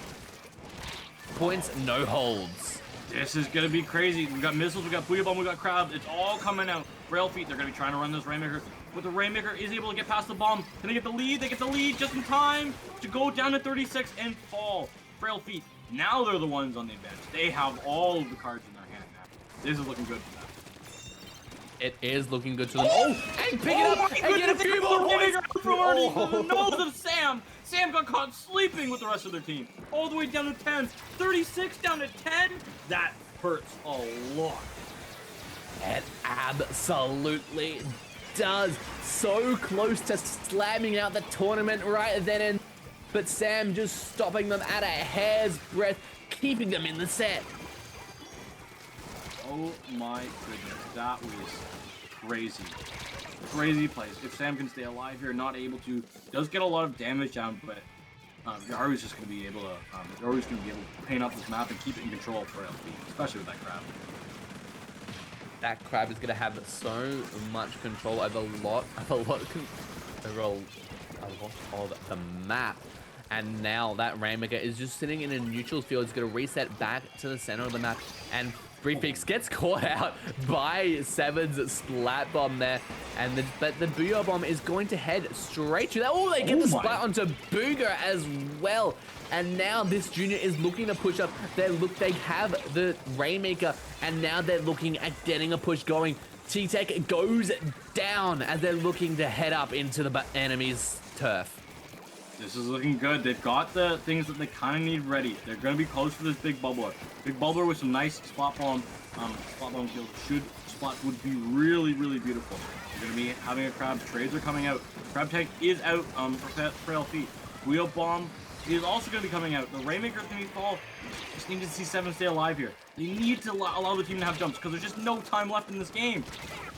There is no time left there, but the jump gets caught. They get caught. Marks is desperately heading up to the Rainmaker. If that Rainmaker gets taken out, that will be game. But with 3 players going down, that will be Frail feet taking not only the game, not only the set, but it's dangerous to go alone. Season 36, the power bracket. Congratulations to Frail feet, and congratulations to all the other teams that played today throughout all the brackets. Wisdom, courage, and power. Together, you make this tournament really fun. And yeah, that finals. Oh my gosh, we're gonna remember that tower control game, that tower control push. I'm gonna remember these first 2 games as well, and this final game with the Rainmaker sneak. Oh my goodness, wow. But those first few games were absolutely close. You know, thanks everyone for playing today. You know, it was great to see all these sets. Yeah, great sets all around. But wow, not too much to break down from that last game other than both teams kind of got into plat, and one just grabbed the Rainmaker underneath the other team's nose and took it. But both teams cooked well. Both teams played really well. And yeah, with that, Jim, do you have anything else to say? I have a little bit, but before I get into that, thanks everyone for not only if you were watching, thanks for watching. It's dangerous to go on 36. If you're playing, thanks for coming along. It was great to have you guys all on. To see you in January 2023 for season 37, which will be our final IDTGA before we start our 5th anniversary celebrations. So you want to stay tuned for that, because things are, they're spicing up. They're getting their dates cooking. locked. He's cooking. I'm cooking. Let him cook. Let him cook. Let him cook. But before we do head out, if you're unaware, there is a bit of a somewhat big event happening next weekend. If you're not aware, a thing called Storm Break. That's happening. Oh yeah. MIT's look at that prize. Oh yes, prize. Well, MIT's first ever major is almost here. Storm Break is happening next weekend, but don't wait. Registration closes December 15th, 5 p.m. UTC, Universal Time, whatever, or 12 p.m. EST also there. Want to take a shot at the 1300 start.gg/stormbreak, a very easy link for you guys to remember there. But thanks everyone for coming along to this tournament. It's dangerous to go alone, season 36. Genie, where can a lovely internet find you? They can find me at on Twitter at Genie7, GEENIE7_, and on Twitch. Monday, I have my final exam, and I'm going to be streaming Splatoon, pretty much every day for until the new year. So yeah, and you'll probably see me around next time we're here on Off the Dial for the next Ooh. It's Dangerous to Go Alone. I'm definitely keen to have you back.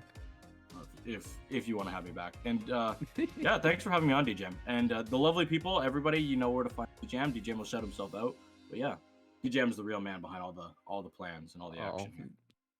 Yeah, I do run a little thing called Off the Dial. In case you don't know, that's where you all are right now. So you can find me right there. You can see my Twitter, Gem, on Twitch at DJM98. I do like to run the IDTG pre-show, which is if you want to hear some of the chaos that happens behind the scenes before an IDTG tournament, it's there. The Vegemite one, that got me. That was the best. I don't want it again. I already had Vegemite once. Yes, this man had a spoon of Vegemite and was dying. So if you want to see all the funny action, DJM's the place to go for sure. But thanks to everyone for coming along today, and we'll see you all in January for IDTGA 37. Thanks for coming along, guys.